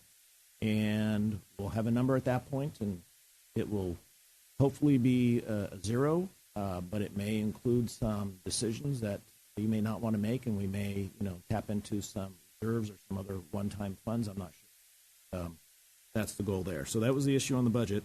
Issue of Plateau Summit. Plateau Summit is a major issue, and Anita knows this because she's on the Water and Sewer Committee. That's a major pipeline that goes up behind the Haynes School and feeds the northern area of Verne, Live Oak, and continues up Williams and all that stuff. That project is currently underway. So if you go to www.laverneca.gov/plateau, you will come up with a website.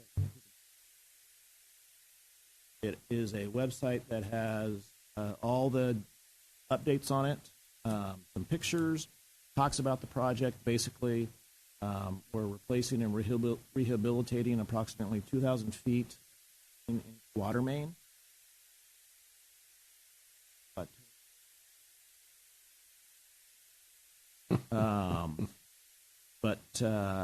So there's pictures down below, but I am now, through Public Works Director Danny Wu, getting weekly updates on it.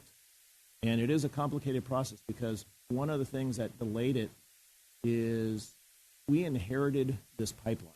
This came from the old Plateau Mutual Water Company, and with not a lot of information on it. So based on some historical digging, we were, through the files, not that digging, but also through that type of potholing, we were able to determine that it wasn't a 100-year pipeline. It was actually, it's around 70 to 75 years old.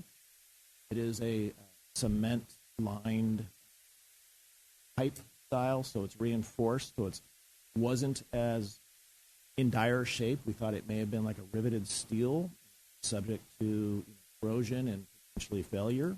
Fortunately, it was not. So we had to revise a lot of things. But we are moving forward with it. It does have a project timeline. So, late July, we've unfortunately, the water system here is built differently. There's some stuff that's served outside of the city. That includes a council member in Claremont who we accidentally did not notify that we were shutting off his water for the day. And I got, Corey, I got a couple interesting phone calls, but I do apologize to them. If you guys see the barn that you come on Baseline Road and you're going into Claremont, it's on the left. It's that huge piece of property. That's Well, his. We shut him off. His line is now represented as an active line on our GIS system. Now it is. It was a dash beforehand, which means private and or old. But yeah, so that's an update on the Plateau Summit. Very important project. It's about 3.1 million.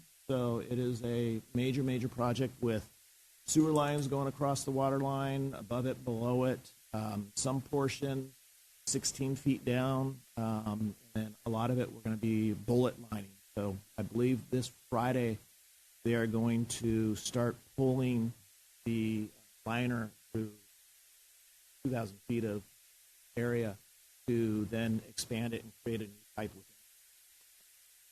Lots going on there, but we'll keep this website up, so please look at that. Mr. Berlin brought up, I think he left already, but subject to the Ducks game last year, so the executive shows we do dinners and outings on the city dime. This was because I knew somebody at the city of Anaheim, and cities are able to get Duck Suite tickets or even Angel Suite tickets. So we called up the city of Anaheim. They were able to give us that. There's a form on our website called Form 802. It is part of the transparency law. We do policy. So on that ticket distribution policy lists the 10 people that were there, including myself, all of our executive team, 3 consultants, are members of the executive. He was there, Kim Barlow was there, and Cody, all members of our executive team. Paid for our own food and anything else, but we did get no council members. Executive team meeting. And the Ducks are going to the Stanley. They're in the Stanley Cup. I should have been a Kings fan though. You missed it. I am going to the hockey game on Saturday, but my daughter and I are doing it, and I paid for the tickets. Looking forward to that. It is Mother's Day, unfortunately. My wife is okay with it. He's chilling. That's that. And then, just when we have, employment issues and all that stuff, that we can't say a lot of things.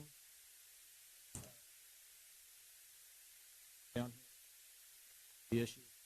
But people are getting paid. People are always going to get paid. They may not be getting paid what they want to get paid or what they be getting paid, or did not receive increase, but they are getting paid. I want to put all the updates. Thank you very much for clarifying all that. Again, condolences to the Hanwald family. Roger Hanwald's a lifer in the city of Laverne. So is Mr. Johnson. We've all been close friends for many, many years, and she finally passed, thank God. It was a horrific time for her and the family, but she did pass peacefully with family around her. So condolences to the Hanwald family.